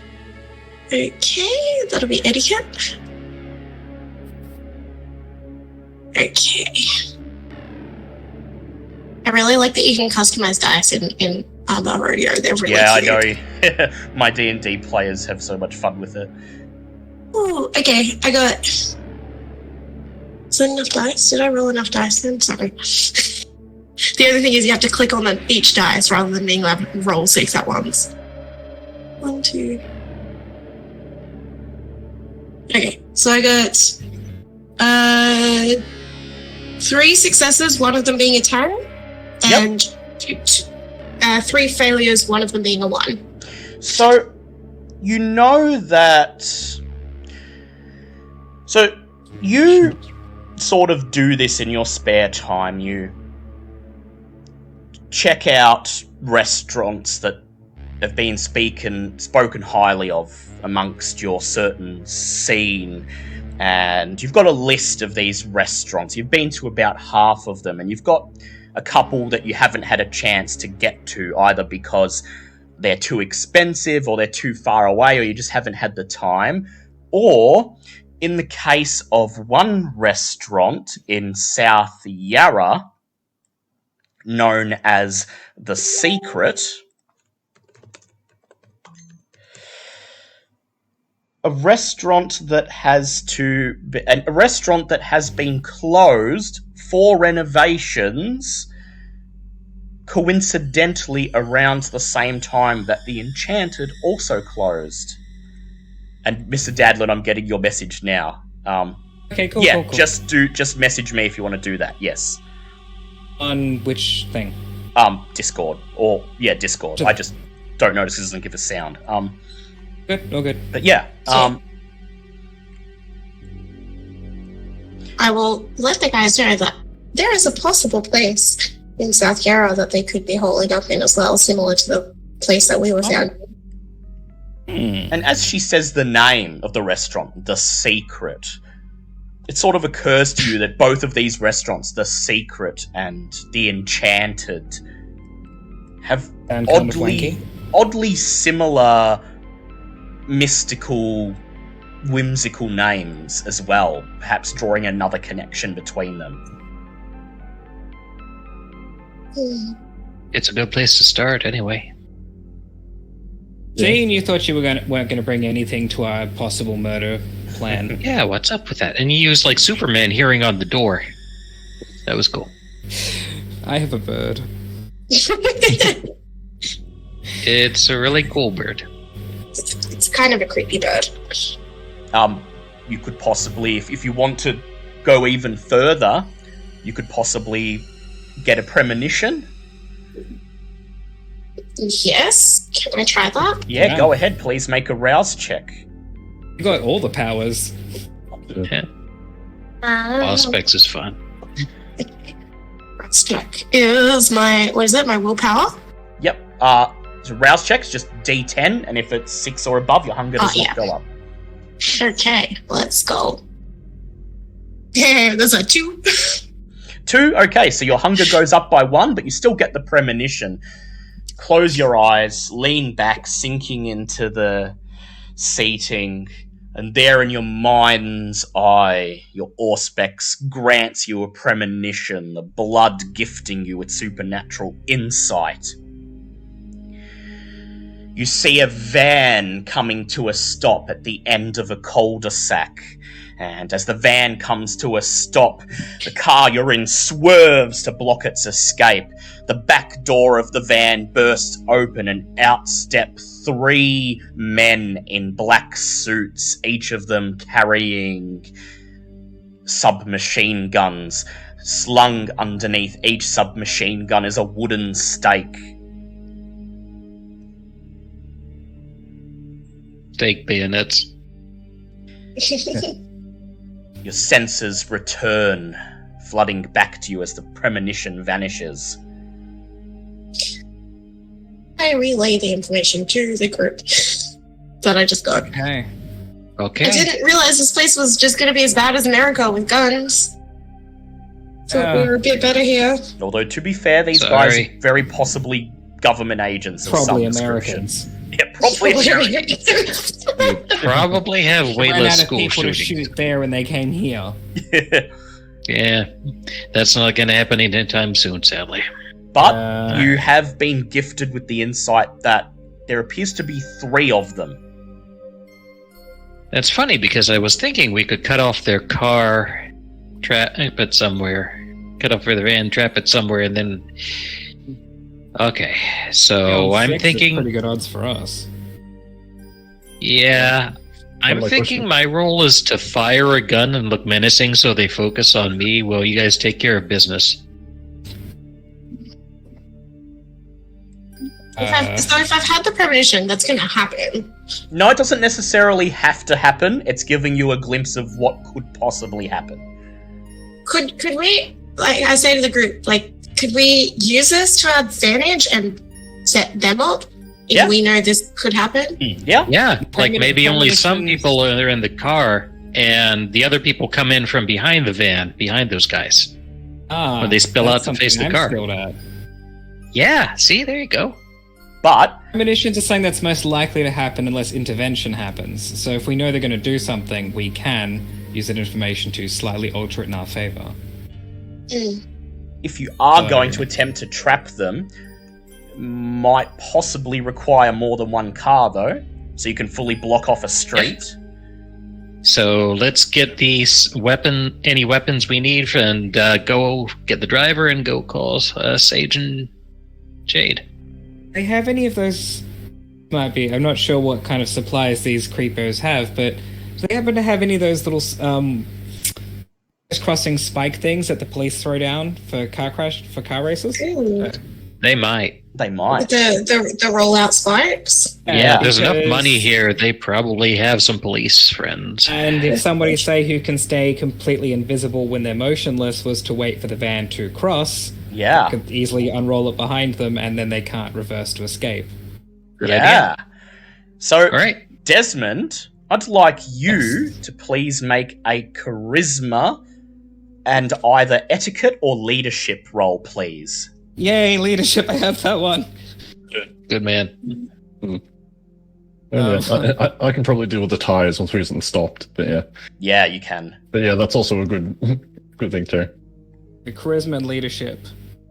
I got 4 successes. 4 successes. I have 3 in leadership, so you I've got all a lot to start with. Climb out of your seats. Climb out of the seats. Leave this private room and go through the bar with the intention to leave. And as everyone else waits at the front of the bar, Desmond decides to mingle for a little bit, and you seek out Thornton and Diamant, the Primogen, and describe to them in broad strokes the plan that's swirling around in your head. And Diamant just smiles and says, "Oh, that sounds very exciting, darlings." And Thornton nods and says, "I concur. It's a good plan, though. Tell you what, I have some police contacts. I could get a spike strip for you, and we shall say that you owe me a minor boon in return." Fine. It's acceptable to me. But I'm not killing anyone for you, just I'm not sure what the rules are here. He says, "We have more subtle means of achieving our desires. You'll come to learn." Simple enough, then. He pulls out a cell phone and dials a number and turns away from you, stepping away from the crowd. A few seconds later, he comes back, returning the phone to his pocket, and then he says, "Consider it done. The spikes will be left at a dead drop, a block from here." Thank you. Pleasure meeting both of you. You return to the others, and then you make your way out of the bar, back down to the lobby of the Crown. And when you step out of the reception area onto the street outside and the cold wind blows against your bloodless skin, you see the car that they have offered to you. A black sedan with 4 doors, the windows and the body of the car plated in sheets of bulletproof metal. One of the black-suited ghouls from upstairs is sitting in the driver's seat, just barely visible behind a tinted window. He's watching you, an expressionless look on his face. As you approach the car and pull open the back door, you see there, placed on the back seat, right in the middle between the passenger and driver's side of the car, a small wooden crate containing, laid out neatly inside, 6 small service revolvers and 6 knives. Ooh. I guess there's one for each of us. I'll politely decline grabbing one. Yep, you don't have to. You've got your brass knuckles. Climb into the vehicle and grab a weapon from the crate. And Dusty, as you grab a revolver and lift it up, you can't help but notice that... I'm not taking one, I see. Oh, you're not? Yep. Okay, so who's going to take one? I'll take one. Yep. Okay. So, Hope, as you grab one of the guns and lift it up, you can't help but notice just below the safety where the serial number should be, there's nothing. These guns are unregistered. Off the books. All right. Let's see. I think it's... Yeah. I click open the cylinder and awkwardly start loading it. Click open the cylinder. You see 6 bullets already in, but just to make sure you know what you're doing, you remove one of them, grab a handful of bullets from a compartment in the seat in front of you, and reload it again, sliding a bullet into each chamber and then snapping the gun shut. Okay. And as you see him doing this, Dusty, as you see her doing this, you look over at the gun and you suddenly realize these are Victoria Police standard issue service pistols. They got them in bulk or something. Either that or they have contacts. Yeah. Well, since he said he was getting you spike strips, I'm pretty sure it's the latter.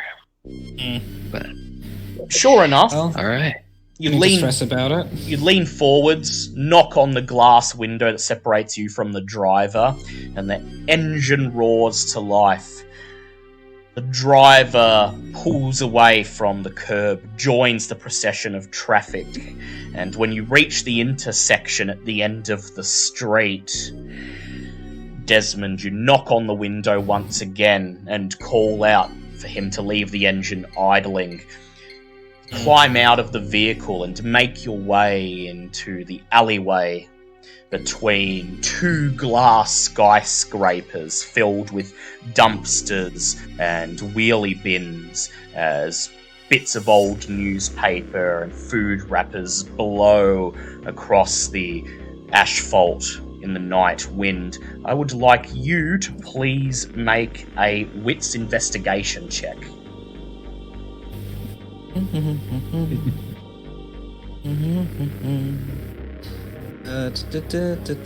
Not my finest ability, but I got 1 success. 1 success. You spend a few moments looking around, and as you do, you begin to hear beeping coming from outside the alley. You look over your shoulder, see that the traffic light has turned green and that the limo is holding up traffic.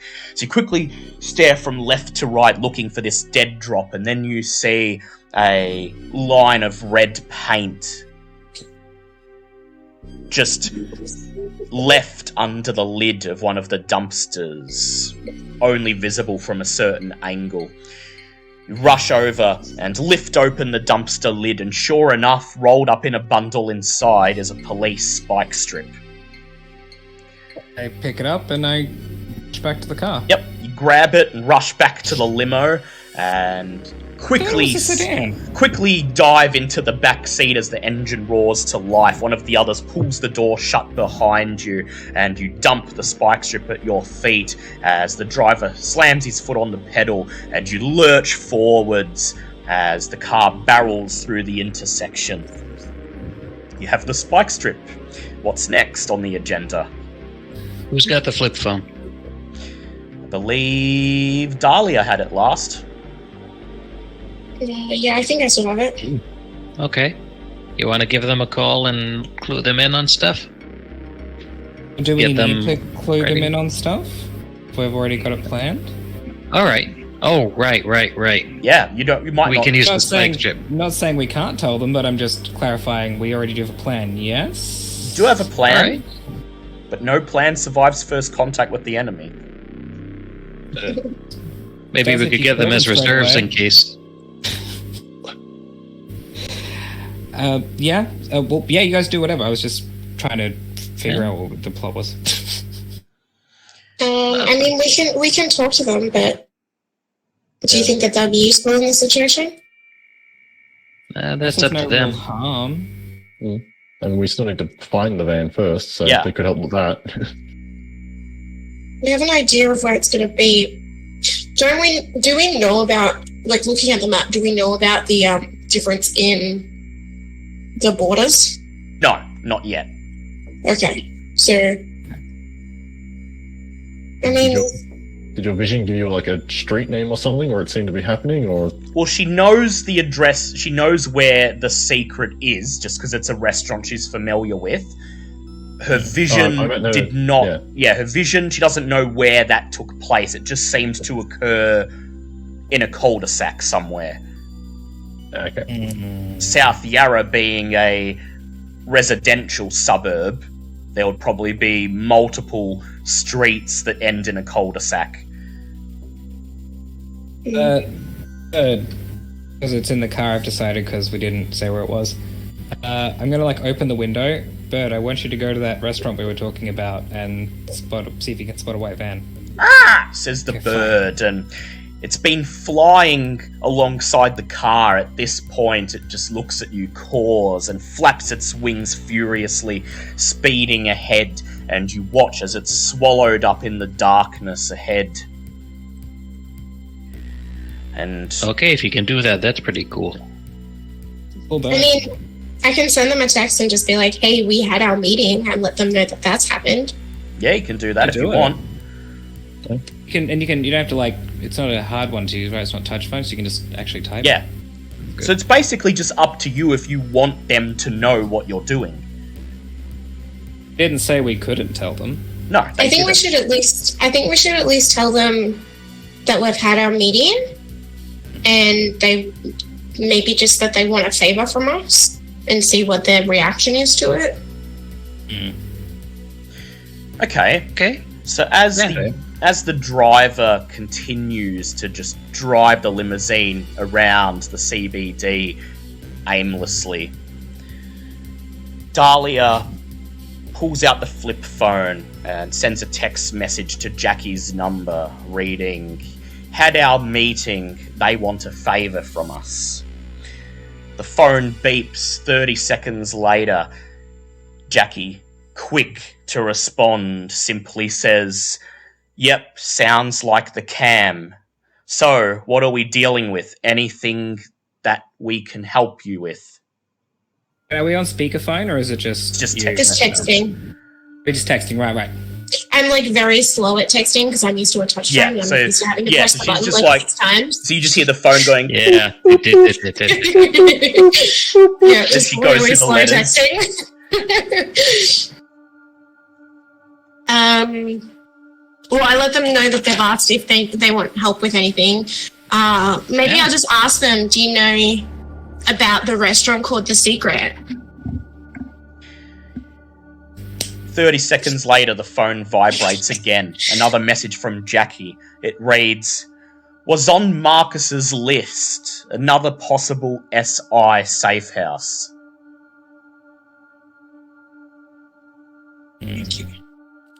Tell her we're hunting them. Make it sound as sinister as possible as well, I guess. Yeah. I love that Jackie's sitting there by the phone, like messaging back every 30 seconds. It's probably taking like 2-3 minutes for me to type a message. Yeah, just Yes. boop, Yeah. boop, boop, boop. Even better because the rest of us are also just sitting here awkwardly in the car. Just staring Yeah, at me. wandering Yeah. around. circles. I'm just like, ooh. We could go get some coffee. Oh wait, no, we can't get coffee. Not That's not gonna anymore. help us right now. I mean, we can get coffee in general if you like the taste of coffee. Yeah, you can rouse the blood to have coffee and get a blush of life, but You can always just go through the Macca's drive-through in South Bank. Jack's drive-through. You It's not can drive through. Yes. you send a message to Jackie reading, "We're hunting them." And sure enough, Jackie responds almost immediately. She simply says, "Do you need muscle? If so, Sage can provide." Oh, I think guys, yeah. Sure. Yeah. Didn't say how we had to handle the job. The phone Yeah. vibrates Wow. again. Mm-mm. Another message coming through, and it adds, so long as you agree to a small boon, of course." Say you didn't. Oh, just they're delete that playing one from this his phone game. and say you didn't get it. Just put it on airplane mode. It's an So, old phone. yeah, the messages don't Your say signal's red. breaking up. Shh. As in, Need a like- small boon? Is this a boon for me? Like I would owe her, or us as a group? You would owe her specifically, I think. Is that how it works? Well- Actually, I'm talking at my ass. Yeah. She's saying Dahlia would owe her a boon. Although Okay, it could so be yeah, like- it is basically transferable to the others, though. I'll take the boon. Tell her No. Hope takes. Hey, so Hope's does that okay mean with the it. group owes that wrinkly vampire a favor, or I Yeah, owe No, the you vampire do, a but favor? you can Okay. easily transfer it to someone else. Like, you can contact him and say, "My boon now, your boon is now to be rendered by blah blah blah." Okay. I'm Yeah, it's happy to vampire take- currency. Yeah, I'm happy to take the boon. That's all right. All right. Cool. I'll message back and be like, deal. I'm gonna make you read the Anarchist Cookbook or something. She as takes like a slightly boon. longer than last It's actually time. pretty cool. She takes slightly longer to respond than last time. And this time the message simply says, "Sage has a massive grin on her face." Guys, I think Sage is ready for some blood. Well, it's a small maybe blade. not. Wait, Maybe wait. literally. just realized, what are we doing when we get to these people? We didn't discuss that. We Not dying, please. meant, what are Maybe. we doing to them, specifically? Oh Dis- boy. somehow disarming him. The Would phone, be better if they lived, right? Because the then phone vibrates again. Mm-mm. And this time you unflip it, Dahlia, and instead of a text message, it's a photo. It's a photo of Sage and a very tall, very muscular man in a leather biker vest standing next to a semi-trailer. Oh, hello. I think Sage has a bonded friend. Cool. this is already spiraling. So it would make more sense for them to be alive, right? Because Yes. then we can. If they're already concerned there's vampires in the city, and a bunch of them show up dead, it's gonna make them think there's definitely vampires here. But if they just didn't find anything, they're more likely to piss off. Correct? Yeah? If we take care of this in the space of like a couple of minutes, I can do the forget trick. Yeah, you just have to subdue them first. And we make it look like a car crash. And that way, I guess they live. Or That's a concussion. Concussions also help you. yeah.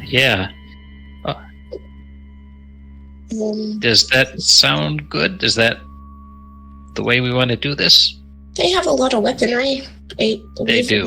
We can try. I mean, Yeah, there might be So some. it'll bode better for us to move quickly then, not for a prolonged beat 'em up fight. Yeah, be something you want to do quickly. Honestly, Who given has those guns, we want to teleport finish it quick anyway. Sorry? Who has mind powers? Me? Oh, I only have one of some. us. I think we got Dahlia and Dusty with presence. Okay. I've got the forget trick, but that's it. I believe Sylvia has it too. Okay. No, so do I. I do not. Oh, no. Okay. No, Well- I think it's me and Dahlia who also have that. That's right, yep. Okay. Okay. So that's probably enough that we can, if we get in close, disarm them, and then not literally, and then use mind powers. We should be good. I mean, I can definitely do distraction. Yeah. Killing is the last resort, is just what I'm saying. Yes. Okay. Well, Looking I was at going to them, shoot at them. I don't have to murder at shoot some them. point. Just distract them, sure. That said, Honestly, remember that's- you've brought the Anarchs in now, so they are a variable that you have Yeah, to but they account have to. for. If they don't follow what we're saying, then the boon's broken. Yeah. So Yep, that's how that works. That's how that when works. you make a contract, you have to abide by the contract. Otherwise, the contract is null and void. If anything, they'd probably lost one if they messed it up too badly. So, Well, Points in lawyer. as the driver... Is the bird back yet? I don't know. The driver is slowly bringing you towards South Yarra. You leave the CBD, you leave the lights and the glass towers behind you, and the only source of light now being the moonlight flickering on the surface of the Yarra River as the city starts to give way to the suburbs. And I go to pin drop my location and then realize I can't do it on this phone. yeah, I don't think you can actually, but they know you're headed to the secret, so. And But I let them know to be wary of a white van. well, they know about the white van, so I'm going to Yeah. roll for the Everyone's aware of seagull, white vans. and You'd be surprised. as the car begins to cross over the Yarra River into the old money suburb of South Yarra, you catch a glimmer of movement up in the sky, something shuffling, shifting in between the clouds, and the seagull comes diving down towards the car. Desmond leans over, rolls down the window so that the bird can enter. It perches on his shoulder and lets out a caw. Ah! And Desmond, in your mind's eye, you see an image of an upscale restaurant, golden lettering reading The Secret plastered on a front window, a big yellow piece of paper nailed to the door reading closed for renovations, construction by SI Logistics. And Is it the same company as the last place? It was, yes. Okay. And there, parked in a side street around the right side of the building, wedged between two red brick walls, is a white van. Well, I know where it is. well, Does your bird know if they were in the van or? It does not. You could only just see that I the would've van found was that. there. Well, we do have the precog knowing they'll be getting in that van pretty soon, which Yeah. means the location we're luring them to must be pretty close by as well. Dahlia, keep an eye out to see if you recognize the spot. Yeah. We can prep.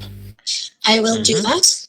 So, would you like to continue going straight to the restaurant, or do you want to give the driver orders to sort of just take side streets and basically take the scenic route just to see if you spot a suitable ambush location on the way, so that you know where you're taking them to before you actually get to the restaurant? Yeah, I think we should do that so you can find the spot from your precognition. So that way we can lay the trap. Yeah, we'll do that. We'll try and find the place. So Desmond, you lean forwards and you knock on the glass barrier and you say, take the scenic route. We want to scout locations. The driver silently nods and he turns off the main road, begins driving down a residential street. The sides of the road now flanked by Victorian-era townhouses, each of them easily fetching $1 million on the market if they were to be up for sale. Trying to the bathroom, guess, keep going. Yep. And as he begins to maneuver through the residential areas, through several streets and courts, past parks that during the day would be well lit, filled with children and families, I would like Dahlia specifically to please make an intelligence investigation check, and you may add your Auspex dice.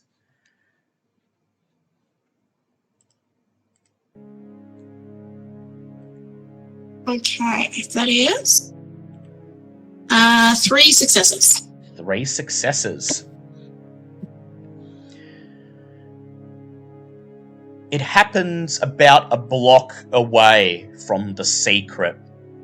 The car turns right, moving across a bridge over a creek and passing by a wilderness trail that attaches to the Botanic Gardens and into yet another residential street, except this one ends in a cul-de-sac, both sides of the street lined with turn-of-the-century suburban McMansions. At the very end of the street, a circular court on the edge of the park, lined with trees, shrubs, and a creek running through it. This is the place. I'm like, wait, stop here, guys. This is it. The driver stops, Hey. the engine idling. The rest of you look around. This I used to, see the street sign, and I want to text Jackie or Sage, either whoever's going to get it, and be like, this is the street you need to come to. Yep, so you look at the street, Reardon Street. Take a photo of it with the flip phone and send it to Jackie. 10 seconds later, the phone vibrates. You open it up, and there's simply a semicolon and a right bracket, a winking smiley face.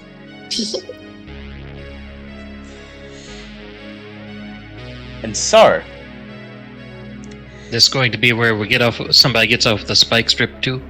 That'd Yeah. be me, because I can turn invisible. yeah. So, how would you Awesome. like to do that? Do you want Desmond to stand in the street with the spike strips now so that they run over it? Or do you want to... No, so it's afterwards. So we're using Yeah. the car. Sorry, this is what I thought we were doing.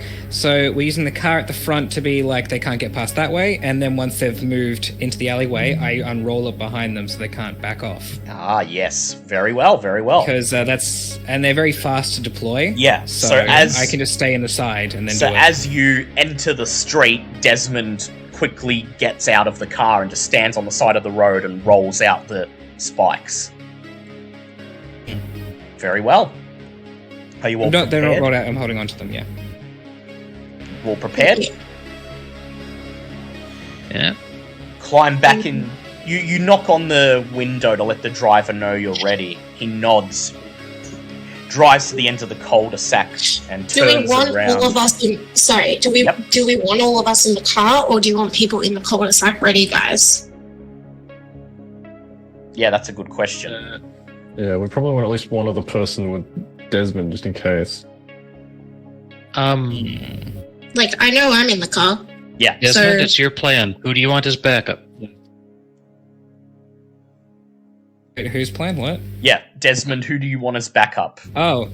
Okay, well, does anyone else has any stealth capabilities? I have the stealth skill. Same here. Skill, yeah, I don't think anyone else has obfuscate, but the skill... No, but basically I just mean, so obviously if they see us here waiting, it'll be ruined. So if someone feels they can confidently hide as well, then by all means you can join me. All right. I'm used. Was that? Oh, sorry. Just You've got him. All right. How much stealth are you guys working with? 4 dice. 4 dice? That's not bad. Jeez. Because remember, they're going to be driving, so they're probably not going to have their full attention on the side of the road. I'm rocking 5. If I boost, it'll be 7. So here goes. You got 5 stealth. No, I've got 2 stealth and 3 dexterity. Yeah. Oh, right, use dex as well. Okay. Yeah, dex, stealth, plus rousing blood, and... Gotcha. So, Should we set Sage and that up so that they are like parked, lights off, everything else at the beginning of the cul-de-sac, so when the car comes through they can pull in behind it? The van? Yeah. yeah. To like properly block them in, and then that way we have backup right there too. That's a good idea. So we make sure that we don't move in or go in too close to the Y-van until they're ready for us, because we don't want to not have them to run, like Sage and the big bikey dude or whoever he is, or anyone else. You guys did text them and tell them we're not planning on killing them, right? Yeah. Oh no. Did say you were hunting them. Conveniently what? I mean, I can do that now if you'd like. But Well, I think we should wait until they get here. Yeah, and see let what them they know do. what They're our already plan. committed. Yeah, good point. Yeah. I don't like if we get there, we're like, okay, operation, like do this quietly, and then they immediately dismember them. I feel like it's going to go poorly. Yeah, I definitely think we should wait until they're here so that we can at least put them in the setup. Like, at the front and show them what we want, what we're doing with the spike strip and stuff. So you sit in the car, the engine idling at the end of the cul-de-sac. About 20 minutes later, just after 10 p.m.,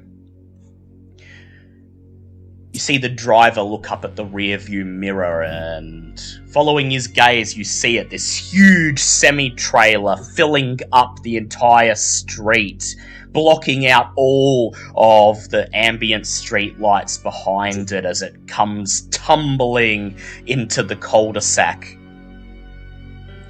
You hear it hiss as it comes to a stop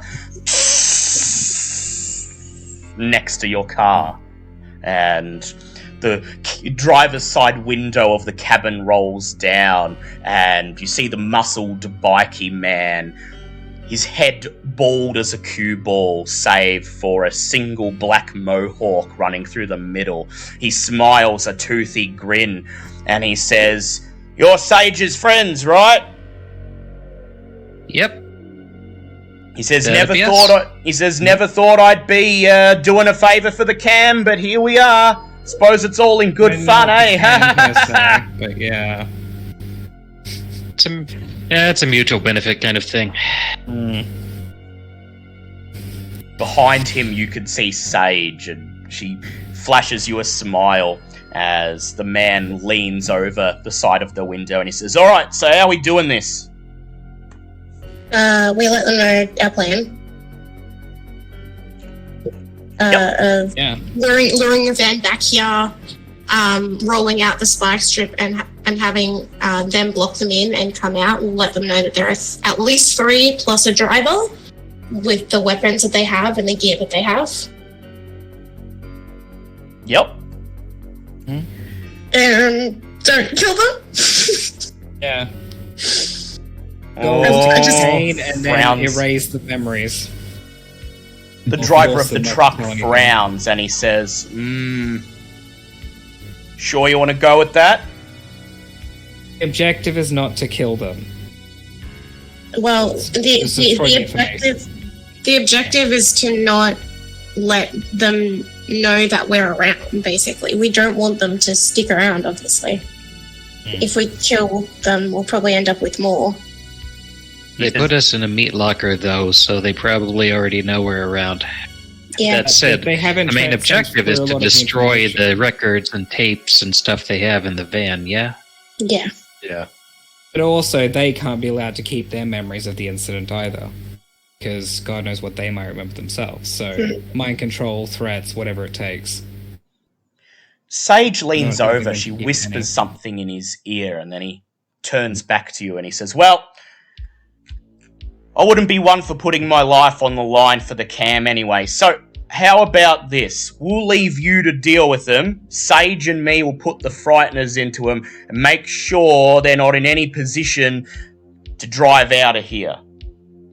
He says, you lure them here into the cul-de-sac. He looks over at the end of the cul-de-sac and you see the start of the dirt trail leading through the tree line into the Botanic Gardens. He says, Sage and I will be parked in there. They come to the end of the cul-de-sac. I turn on the headlights. High beams are on. I come out, head-on collision with them. Hopefully knock them over, disorient them. You get in, do what you got to do. Seems not an awful plan. He says, I like then that. your pal lays out the spike strips at the start of the street. If they go to reverse, their tyres are popped.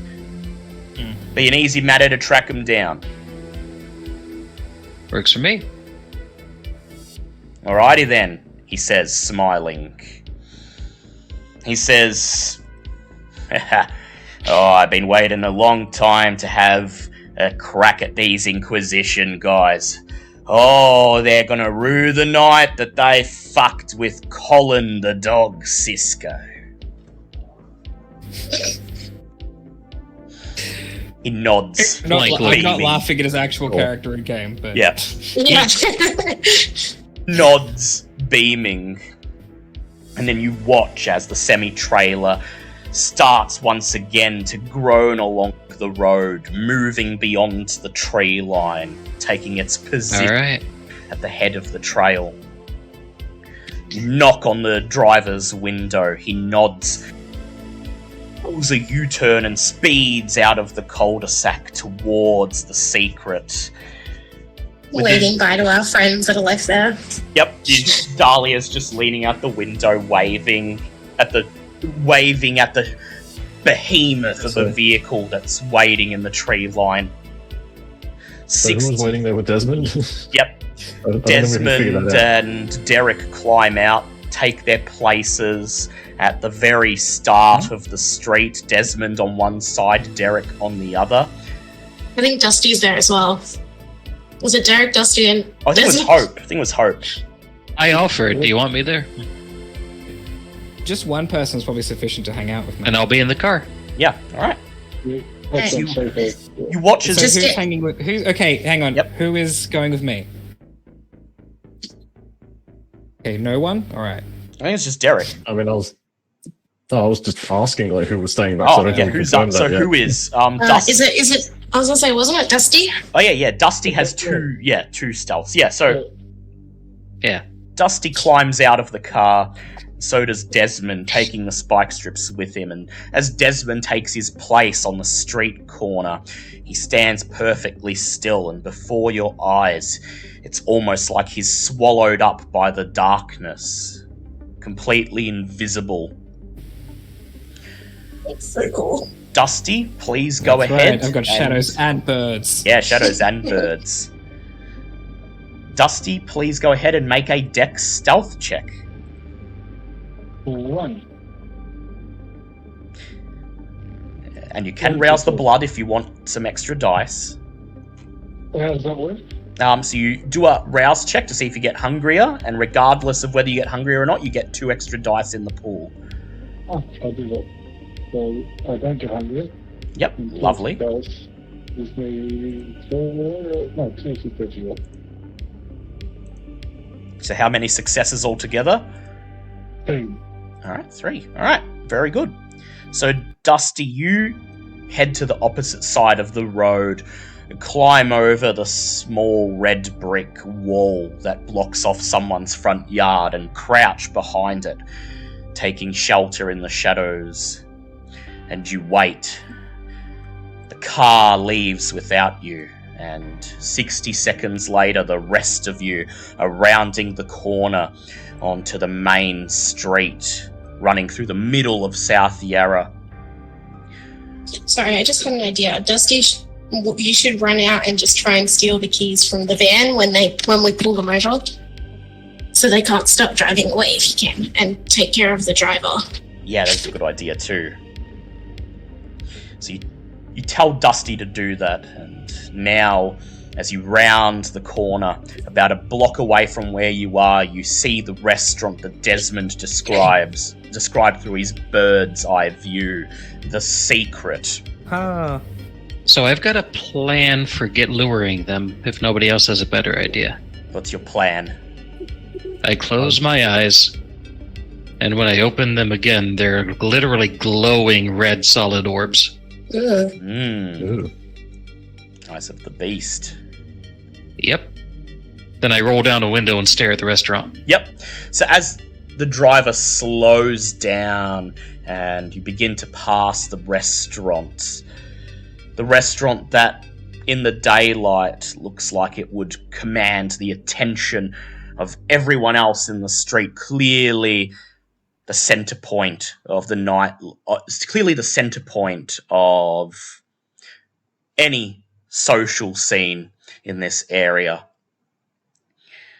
You roll down the window. Hope leans out, her eyes glowing like red fiery orbs.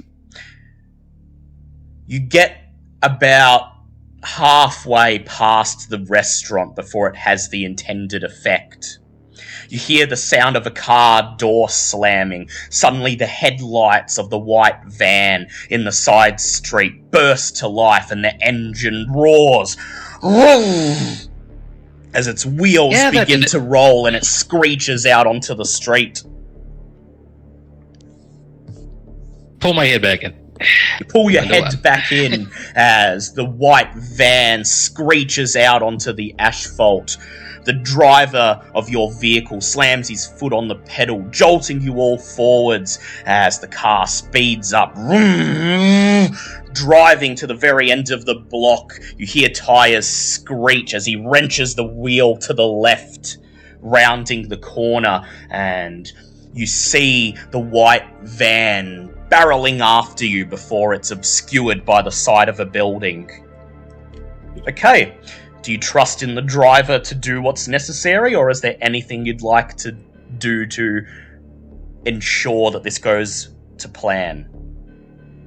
I want to see if I can use my premonition, just like basic awareness that if I need to change anything. Yep, so please go ahead and rouse the blood once more. Oh no, hopefully I roll better this time. That is a 6. A 6, okay. You close your eyes, hold yourself together as you're jostled around as the car takes turns at high speed. The screeching of the tires fades away as a vision overwhelms you, the same one as before. Except this time, there is something different. As the van pulls to a halt and its occupants get ready to jump out, you hear the roar of the semi-trailer as it comes rushing out from the tree line towards the van. The driver of the van attempts to swerve out of the way, but the van's already come to a stop, and as the engine roars to life and the van attempts to swerve, one of its tires pops. They are sitting ducks and the semi-trailer collides with the side of the van, flipping it over onto its side. I'm guessing, let's get out of the car and go, guys. Yeah, your senses return as the premonition comes to an end. We will just sit there for a second and go, oh wait, we're supposed to be doing something. You knock on the window and tell the driver to keep going. Reardon Street. He nods. The engine roars louder as he swerves, takes another left, and begins roaring past the back of the restaurant. You see the white van round a corner and begin to gain on you. You reach the end of the street and the driver shouts, "Hold on!" as he grabs the wheel, wrenches it to the right, and you find yourself sliding down the seat as the car feels like it's about to lift up onto two wheels and then thumps back down onto the asphalt. You see Reardon Street just ahead, and as the car drives towards it, the white van is gaining, getting closer and closer and closer. You see a torso lean out from the passenger side window, a firearm held steady in his hands. He fires a barrage of bullets. Bang, bang, bang, bang! And you feel the car slightly rattle as the bullets slam into the bulletproof glass, ricocheting away, leaving sparks behind. Well, there goes the prices in this neighborhood. As your car's tires squeal, you notice the lights turn on in several of the townhouses. I kind of like grab the other guys and go, as soon as we stop, the van's gonna flip. We gotta get out quickly. Okay. And like I tell them exactly what I saw and exactly how it's going to happen, so that they know, like, as soon as we're stopping, we can just get out and go straight to where we need to go. Yep. You enter Reardon Street and drive at full speed down it past several of the houses. Their lights turn on as you speed past, the occupants alerted by the sounds of the chase. The driver slams his foot on the brake. Tires screech as you're jostled forwards and the car comes to a stop. I'm going to roll to see if the drivers notice Dusty. 2 successes, they do not. Dusty and Desmond, you see the van enter the street, and Desmond, you take this chance to unload the spike strip, laying it across the road. While on the other side of the street, Dusty, you crouch, peering over the waist-high red brick wall. The van speeds through the opening of the street, past your hiding spot, and then thump, thump, thump over the spike strip. The 2 front tires burst immediately, plumes of smoke hissing out of them into the night. Psss. The two back tires are instantly shredded, but somehow still hold intact. The van swerves from left to right, and then the driver maintains control. He sees your friend's car at the very end of the street, and the engine roars as the van picks up speed. And then Maybe. I'd like everyone else to please make a Dex Athletics check, and you may add an extra dice to the dice pool as you were warned by Dahlia. Not me and Dusty, though. Not you and Dusty, no. Yeah. First, I'm going to boost my dexterity. Yep. Wait, what was it? Dexterity and what? Dexterity and Athletics. What if... So I get don't have hungrier. anything. So I don't have anything in... If you don't have anything, it's just 1 normal dice plus the bonus dice. You can rouse your blood, though, to add 2 extra dice, giving you a dice pool of 4. I am hungrier. Mm, But it was worth it because I just got 5 successes. yeah, I'll rouse to get my true bonus. Yep. I didn't rouse, but I got a 10 and 2 you're successes. That's so I'm hungry. So I'm fine anyway. I got 2 So- successes. 2 successes, yep. +1, +2. Everybody out, shouts Dahlia as the car grinds to a halt. You push open the back doors and dive out as the driver swerves out of the way. The high beams of the semi-trailer turn on, and there behind the windscreen you see Dog, Cisco and Jade. Cruel and gleeful smiles on their faces as the semi-trailer lurches out of the tree line towards the white van. The driver of the white van sees the semi-trailer coming. You hear tires screech as he attempts to swerve, and as he pulls the van to the left, you hear a loud pop as the 2 back tires burst, giving him 3 penalty dice on his drive check, leaving him with only 2 dice. That is 1 success, and Dog gets 3 successes. The semi-trailer lurches forwards and rams into the side of the van. You hear the semi-trailer's tires squeal as it grinds to a stop, hissing filling the air, which is quickly drowned out by the sounds of crashing, warping metal as the van is lifted off the road, tumbles once, twice, flipping through the air and landing with a huge crash on its side in the middle of the street.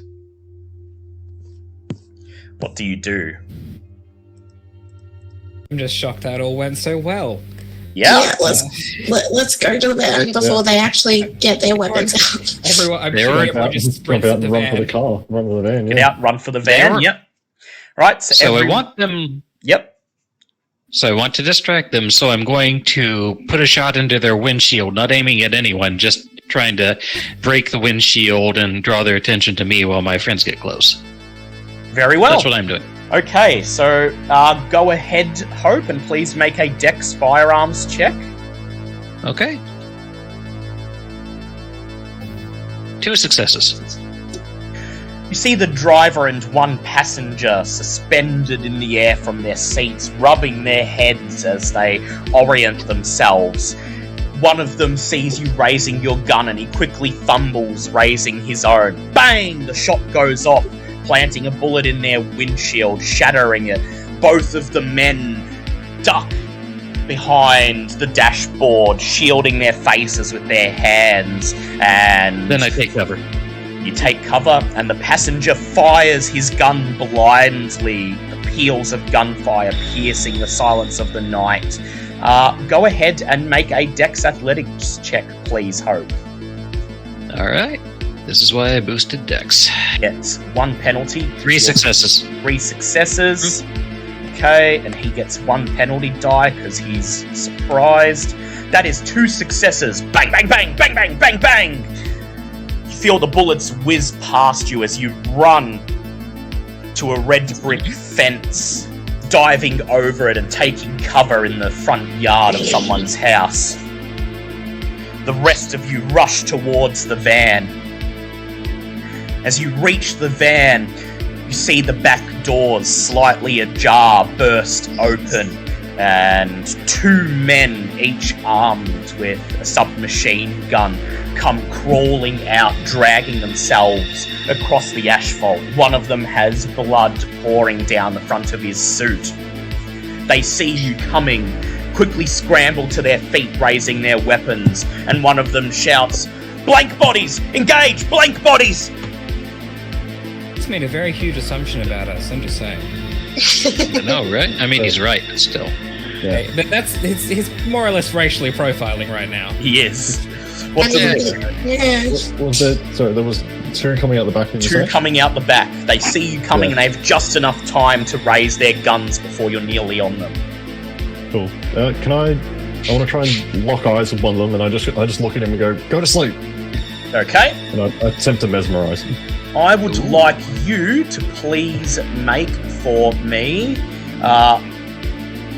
a resolve plus awareness check to attempt to lock eyes with him as you rush towards him. And he's going to fire his gun in the meantime. Resolve awareness, was it? Yeah, resolve awareness. He gets a penalty because he's surprised.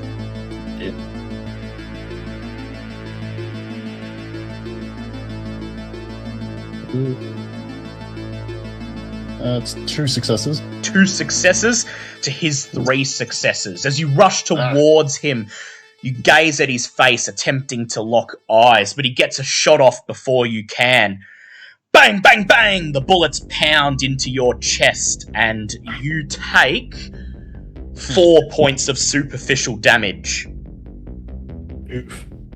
Does it get halved, or is that after the halving? That is... Oh yeah, it does get halved. So you take 2 points of superficial damage as it halves, as the bullets slam into your chest, spilling your blood on the street. The man shouts, engaged! Engaged! They're blank bodies! Ready stake launcher! And as you recoil from the shots... It seems unlikely based on what just happened to them that they're going to be able to do that. Yeah, you lock eyes with him as you recoil from the shots. You continue running towards him, gaze directly into his face, and bark the order, go to sleep. I would like you to please... so this is just a normal command. This is just compel. Mesmerize. Oh, mesmerize. Yep, so please make a rouse check. So, yeah.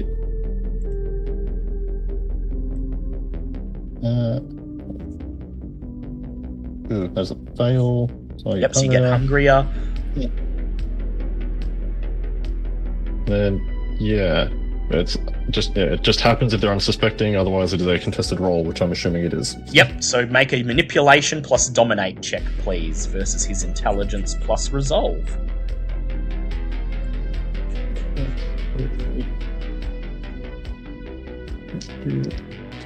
Yeah, 3 hunger die.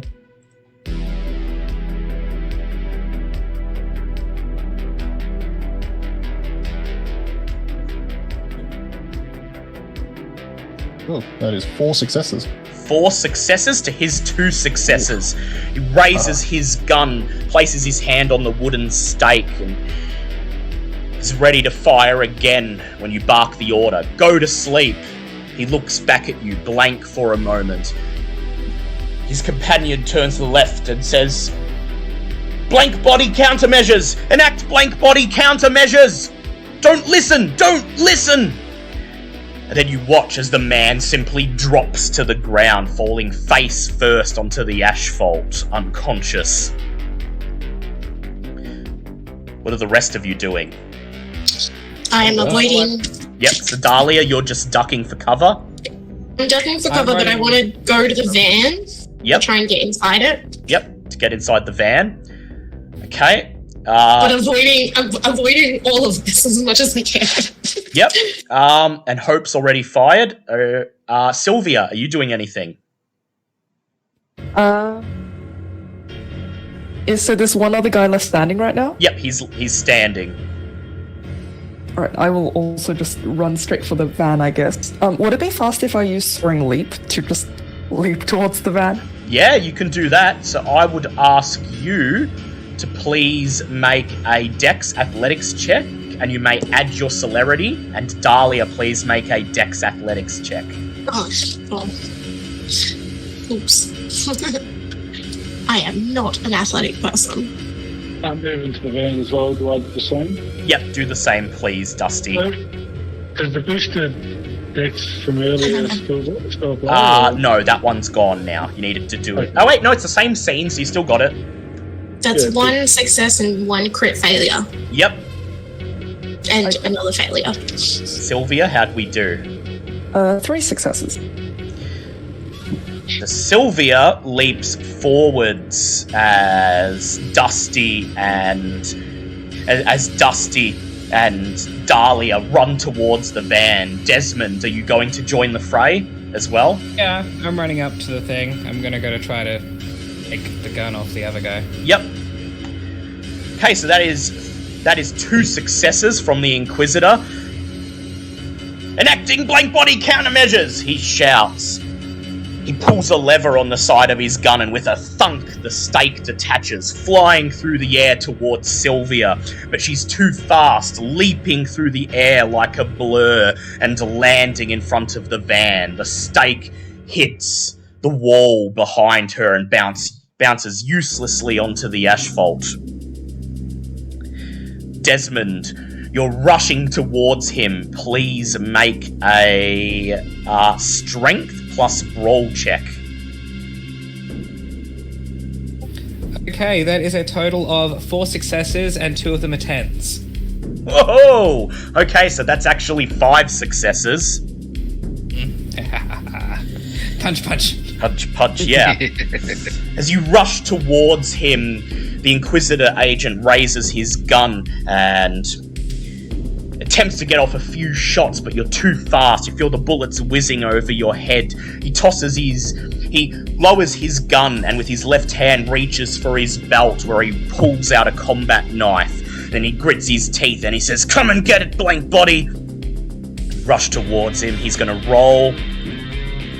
That is 0 successes for him. So you got 5 successes, so you deal 5 points of damage plus your brass knuckles. So that is 6 points of damage. So you rush towards him, ducking as he cuts the air with his knife, and then you come up with an uppercut. You hear a sickening crack as your fist collides with his chin, and before your eyes, the bottom of his face is caved in. His jaw meets his eyes, and he crumples. I kind of wanted to do that, though. Well, you can. Yeah, I know you weren't trying to, but you did get a crit. So the critters, they get punished? Well, I was going to say you don't know your strength, but we could. So rather than punching him, you just want to take his gun away and then disable him? Knock him out or something. I'm kind of like breaking one of his limbs or something. Yeah. But I So don't you want rush to kill the forwards and grab his gun, tossing it away into the tree line, and then as he takes a step back, raises his knife and attempts to stab at you. You step forwards, weaving around the knife, and then you deliver a swift punch to his gut. You hear a sickening crack as your knuckle breaks one of his ribs. You deal 6 points of superficial damage to him, and that impairs him, and he goes down, crumpling like a sack of potatoes, instantly unconscious. Meanwhile, Dahlia, Dusty, and Sylvia, you reach the van. There in the front are 2 more men, the driver and the passenger. The driver is fumbling in his jacket, pulling out a handgun, while the passenger holds his submachine gun, both of them still suspended from their seats by their seat belts, and he's weaving his gun left and right, trying to get a bead on one of you. Oh. Can I use my oar? You can use your oar. Be like, hey man, that's not a good idea. Maybe you should just lower it for a second. Go ahead, please make a charisma persuade check and add your presence. Awesome. I'm good at this. That's 7 dice.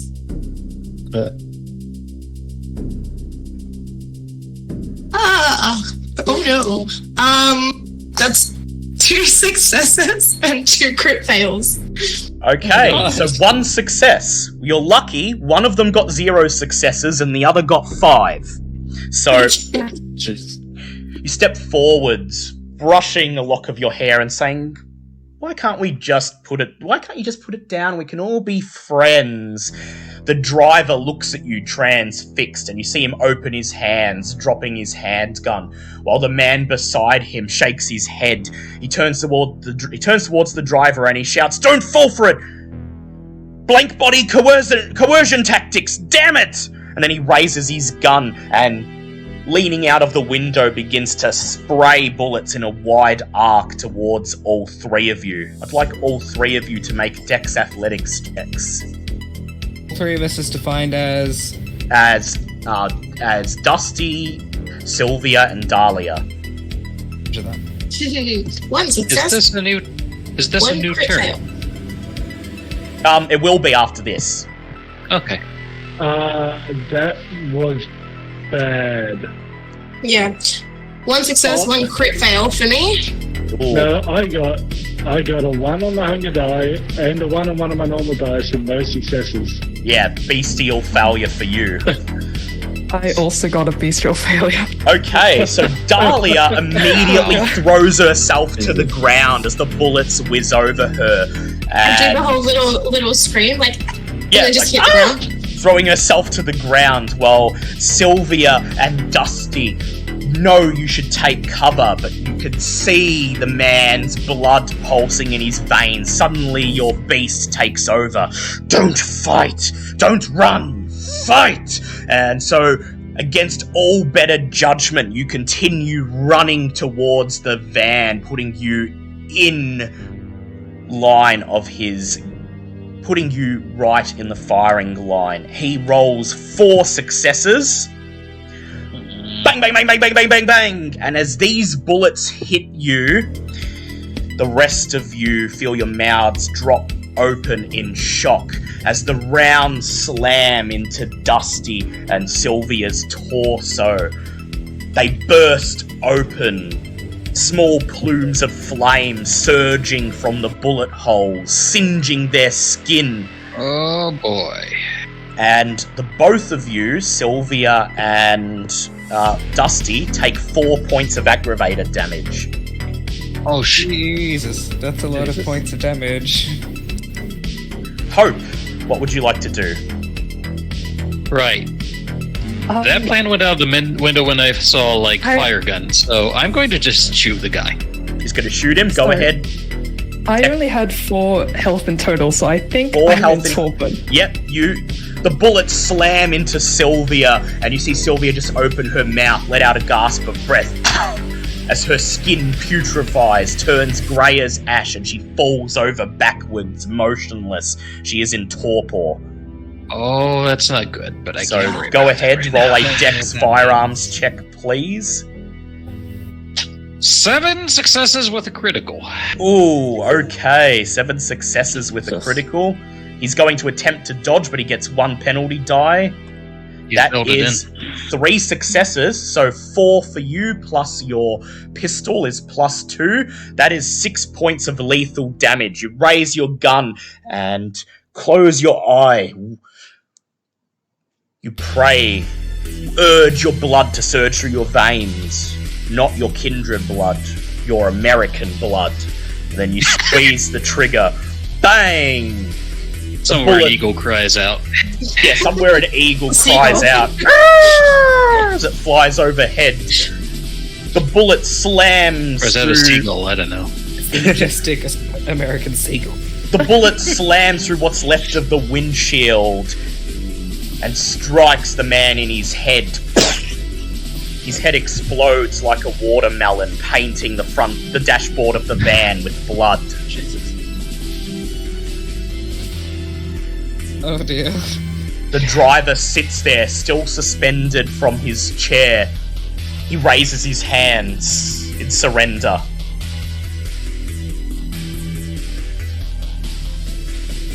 Well, that almost went according to plan. Yeah. Hey, shit, so fucking wait, one of us is dead. What? No, you're not dead, in torpor. If someone can get to her and cut her head off now, then she'll be dead. But no, she's just... Oh, what do we do? Do we give her some blood? Does that make her up? You could put blood, give her blood. Oh, okay, well I'll go over and split my wristy part. And so Desmond rushes over to Sylvia, stands over her and slashes his wrist, dropping blood down into her gaping mouth. Please make a rouse check, Desmond. Yes, now which dice are those? D10. Just a D10. Single D10. Yep. Okay. 5. So that's failure.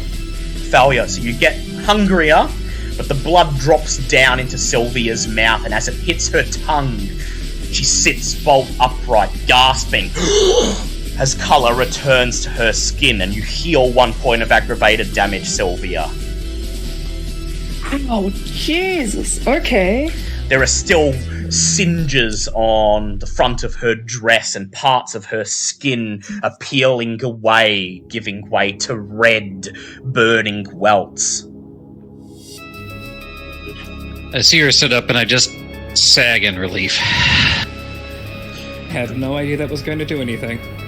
The rest of you walk towards the van where the driver still sits, hanging from his seatbelt. And as he sees the rest of you approaching, forming a circle around him, his bottom lip wavers and he says, blank bodies! What are you gonna do to me? not much if you listen to reason. I'm a little bit pissed at him, to be honest. Yeah, Yes, Sylvia, I you got fully reason to understand be. that, yes. But remember, we have a plan here, and if we kill him violently, we'll go out the window. Can we heal our aggravated damage that we have sitting here? How does that work? It costs 3 rouse checks to heal 1. But don't worry, if you don't take any more, you'll fully recover during the time skip. So would I have been able to get to the back of the van at this point? Yep. As they approach the front of the van, you head for the back. Both doors are wide open, still swinging from the impact of the truck. And there in the back of the van, you see several things of note. A computer monitor nailed to the wall, connected to it a hard drive that now lies on the floor, its faceplate having been broken off in the impact. And behind it, lying on its side, a yellow bucket with an airlock seal and a biohazard symbol printed on its side. The driver stammers, You just see us as cattle. We are sworn to destroy all the blank bodies. You're not the ones who woke up in a meat locker, buddy. Let's talk. Cell phones, ID, where? Back of the van. It's all on the hard drive. I want to just question him real quick. So we're clear, what do you and your friends here actually know about us? He looks at you all, his eyes going wide. He says, "You're blank bodies." Let me rephrase that. Names, personal addresses, family, anything of that nature, and don't lie to me. All in the database, along with a few others. Anything?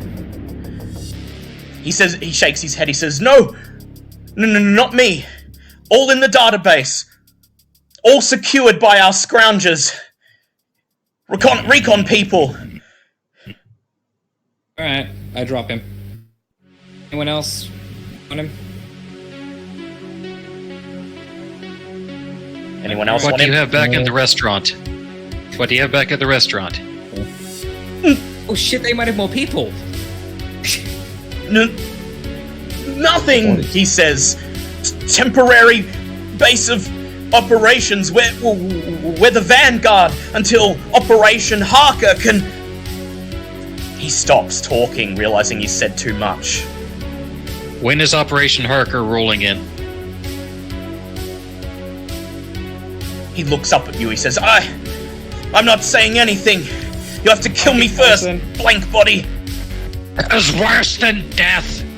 And I turn my eyes blood red. Ooh. Please make a charisma intimidation check. Add your protean dots to it.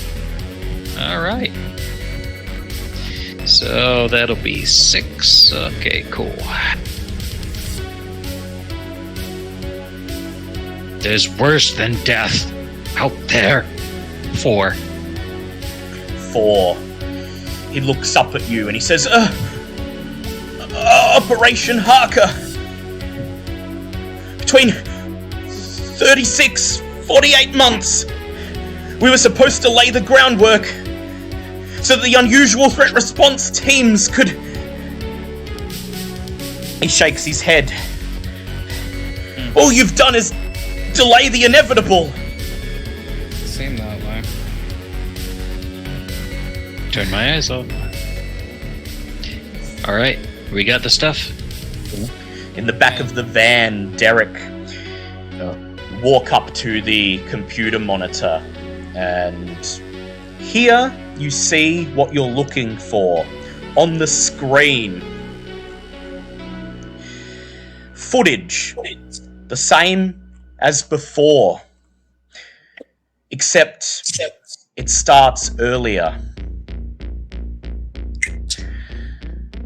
You see the Inquisitors you just defeated on the screen. They're carrying in the 6 of you all of you staked. They lower you down in the meat locker. Remove the stakes from your chest. Retrieve blood packets from their coats. Raise them to your mouths. And then once they're emptied, discard them on a nearby table. Before they leave, they hang up the dead human body among the animal carcasses. And then they leave, shutting the door behind them. Just as you are about to awaken. At the bottom of the screen, a window is open. It reads, uploading, 12%. Ooh. It's saying that, I try and locate the hard drive and basically just rip all the cables out of the back of it. Yep. So you're not going to attempt to stop it on the computers then? You're just going to completely detach everything? Yeah, just start ripping cables. It's like, yep. I know enough to know this will stop it. So you grab the hard drive that's lying on the floor, see the cables connecting it to the monitor, and then one by one begin to tear them out. You rip them all out, save for one, the final one that connects the hard drive directly to the rest of the surveillance equipment. It's secured with a brass cable tie holding it firmly in place. Please make a strength athletics check to rip it out. Let's do that.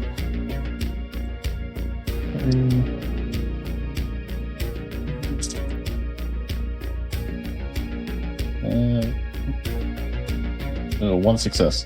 1 success. You well the blood in your body, call it, force it to surge through your veins, and groan with exertion until the brass cable tie snaps. You rip the cable out. On the screen, an error message pops up. Upload failed. And then the window with the footage abruptly closes. The image on the monitor fizzles and then turns blue, bright blue, leaving a single message. Hardware disconnected. Oof, that was close. That was only 12%, so not really. There's only one thing left to do. And so you step forwards, calling upon your strength once again, and you slam your fist into the hard drive, crumpling the tower under your vampiric strength, scattering pieces of motherboard all over the back of the van. There's only one thing left in the van. The yellow bucket. Biohazard label on its side. And now that you're close to it, you can see the label that someone has stuck on the lid. Hastily written in messy handwriting. It reads, BB cranium sample, blank body type 2. Ooh, okay. We should probably take this, and I'll grab it as I'm leaving, getting out of the van. You grab the bucket, leap out of the back of the van, and you call out to everyone else, "Got what we're looking for!" Just before I do. Yep. Because the guy I put to sleep would still be near the end of the back of the van, wouldn't he? Yeah, he's just lying on the ground, unconscious. Yes. Yeah, I'm gonna take that moment and just kneel down, and I'm just gonna take a bit of blood as payment. Yep. So kneel down, sink your fangs into their necks, take enough blood to reduce your hunger to 1, and then you lick their wounds closed. At the front of the van, the driver is shaking, muttering under his breath, "Oh, what's gonna happen to me? What's gonna happen? What's happening?" Anyone else have anything? No? I try and listen, see if there's sirens or anything to say that we have to get out of here quickly, because obviously we've made up a lot of noise. Yep. Oh yeah, we need to ditch. Yeah, please make a wits awareness check. Add your Auspex dice. Cough. There, it's working now. Cool. Okay. Oh, I'll reach in and take that fire-shooting submachine gun, for the record. Yep. You're gonna take So you're gonna take all of their submachine guns? Yeah, why not? 3 successes. They already know that the vampires are all here, so it's not like stealth has a use anymore. Well, there's still a way to, sell this as an accident. But that said, Operation Harker is supposedly on the way. So you gather up their weapons and then hope. You stand before the driver, his bottom lip still trembling, as he says, just let me go. I promise I won't say anything. No, I know you won't, buddy, because you're gonna forget. Wait, don't just forget. Make him think this was a gang thing or something. I can't do that. Ah. Can make him forget. As far as they know, something Wait, does anyone have crashed any spray into them. cans? We'll paint some gang tags somewhere. Does anyone have a Yeah. spray can? You're lucky because you find a couple of spray cans lolling about in the back of the van, probably for the purpose of marking dead drops. I'm just going to quickly spray some stuff around because I know The streetwise. the appropriate gang tags for different areas because of what I do for a living. So- What do I roll for this? So please make a wits streetwise check. That would be 3 successes. Nice. As the driver sighs and says, "No blank bodies sighted," and then passes out. Desmond shakes the can. You hear the ball rumbling around in the can, and then for the next few minutes sprays local gang tags And now we need to vamoose. on the ground Yep. in front of the van and on the van itself. Then you look over at the semi-trailer, nod in thanks, and sprint back to your own car. The doors pop open I'm as taking you the reach it. wheelie thingy too. You The take that spiky too? little Yep. thing. Yep. Desmond rushes to the Useful. front of the street, rolls up the spike strip, and dives into the back of the car as it begins to scream out of Reardon Street, pulling the door shut. You take one last glimpse at the van, still on its side, lying in the street, before the driver rounds the corner, and it's buried in a nest of suburban bliss. In the distance... Desmond, I'm sorry I shot the guy. But in my defense, I thought he killed Sylvia. He had it coming. He Killing did. people was something to be avoided, but it can't always be avoided, I'm guessing. So, Okay. good job out there. In the distance, you can just barely now begin to hear the sirens that Dahlia warned you of. So you tell the driver to hurry up. He presses his foot on the pedal and speeds you off into the night. It's just now that you notice, as we wrap up the session, the yellow plastic bucket that Derek holds resting on his lap. It's full of our blood, I'm pretty sure. So I found this in the back of the van. Yeah. What's in the box? Yeah. Do you want to open I'm it? guessing that's blood samples. Let's open it. There are 4 metal latches around the lid of the box holding it in place. You watch as Derek unlatches them one by one, and then as he begins to lift the lid, you hear a hiss tss, as plumes of white mist begin to spill out from inside the bucket. You all lean over and peer inside, waiting for the mist to clear. And then you see it. At the bottom of the bucket, a bed of dry ice, used as a preservative for Marcus Dean's head, frozen in an expression of terrified shock, lying within the Oh, bucket. no. Oh shit. His eyes rolled into the back of his head. Oh no. And as the mist clears and the air begins to mingle, enter the bucket. His skin begins to rapidly putrefy. Close the lid, quickly. Why would we want to save his head? I don't know, maybe we can put it back on. I don't know how vampires work. Oh, good point. Close the bucket. Close the bucket. His eyes the bucket. begin to liquefy. His hair begins to fall out. His skin begins to peel as I'll pull out the phone and take a Derek- photo before he goes completely gone. Thalia leans forward to the flip phone, snaps a photo as Derek screws his eyes shut and slams the lid back on the bucket.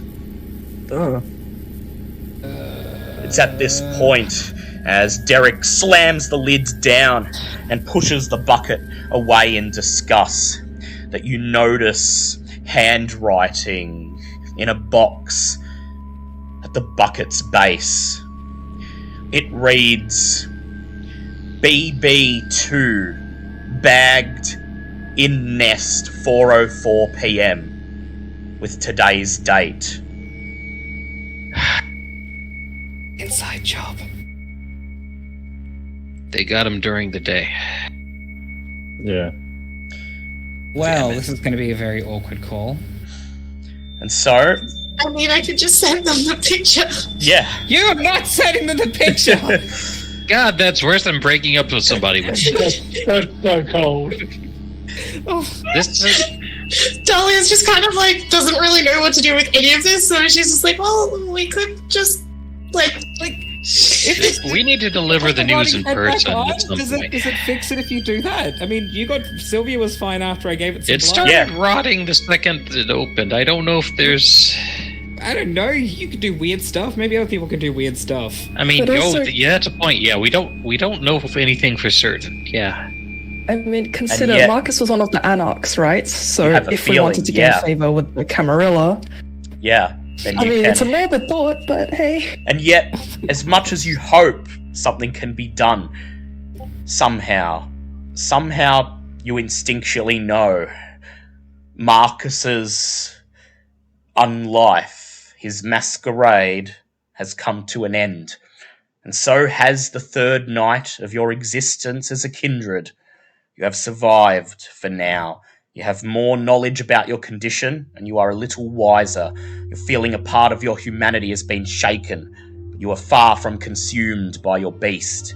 You see ahead of you a difficult path. You have to feed, secure territory, make allies and enemies, choose a faction, or try to survive on your own. You understand that you depend on the rest of your coterie. As daybreak eventually approaches, you realize that tomorrow will be the first night of the rest of eternity. You may want to make the best of it. And that concludes our session.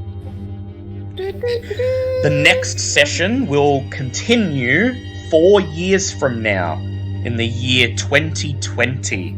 During this time, your characters will become established.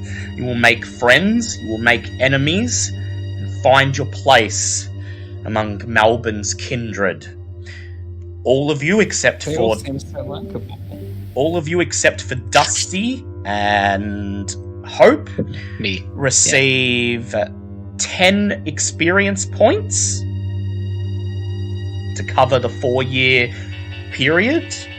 And in addition, you may now all select a predator type if you haven't already, as over the 4-year period you begin to learn how to hunt.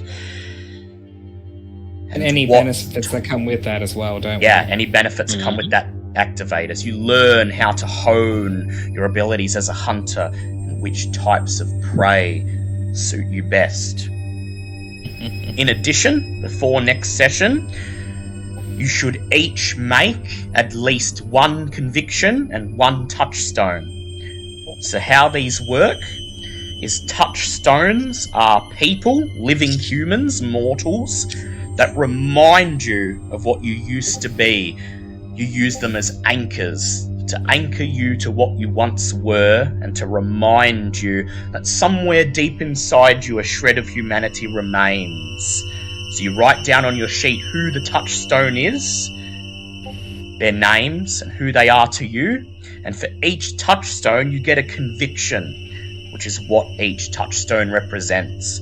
For example, someone you may have saved from blood slavery may represent the conviction, stand up for the weak. And these convictions, when you act in accordance with them, will prevent you from getting stains. So if you do something that gets a stain, like brutally killing someone, if you did it in service to one of your convictions, your personal code, then you may not get a stain. So you can create anywhere between 1 to 3 touchstones, and each one gets a conviction. And so these will be people who over the 4 years you've met and developed, if not a relationship, an admiration of. Maybe you visit them every day. Maybe you simply watch them from afar, protecting them from the predations of the world. But that concludes it. Our tutorial session is finally over, and we'll be back in 2 weeks for the first post-time skip episode entitled Safe as Houses. This was Hunters Hunted, Episode 3 of Vampire War for the Second City, a Vampire the Masquerade 5th edition actual play podcast presented by DM Fiat. With me, Dale, as storyteller, Lost Demiurge as Hope, H-Quen as Sylvia, Enigma as the Clear Dusty, Paradox Mimic as Derek, Mr. Dadlin as Desmond, and Shay Luck as Dahlia. Music was created by Kevin MacLeod and is used with permission. Vampire the Masquerade and the World of Darkness are the registered trademarks and property of White Wolf Entertainment and Paradox Game Studios.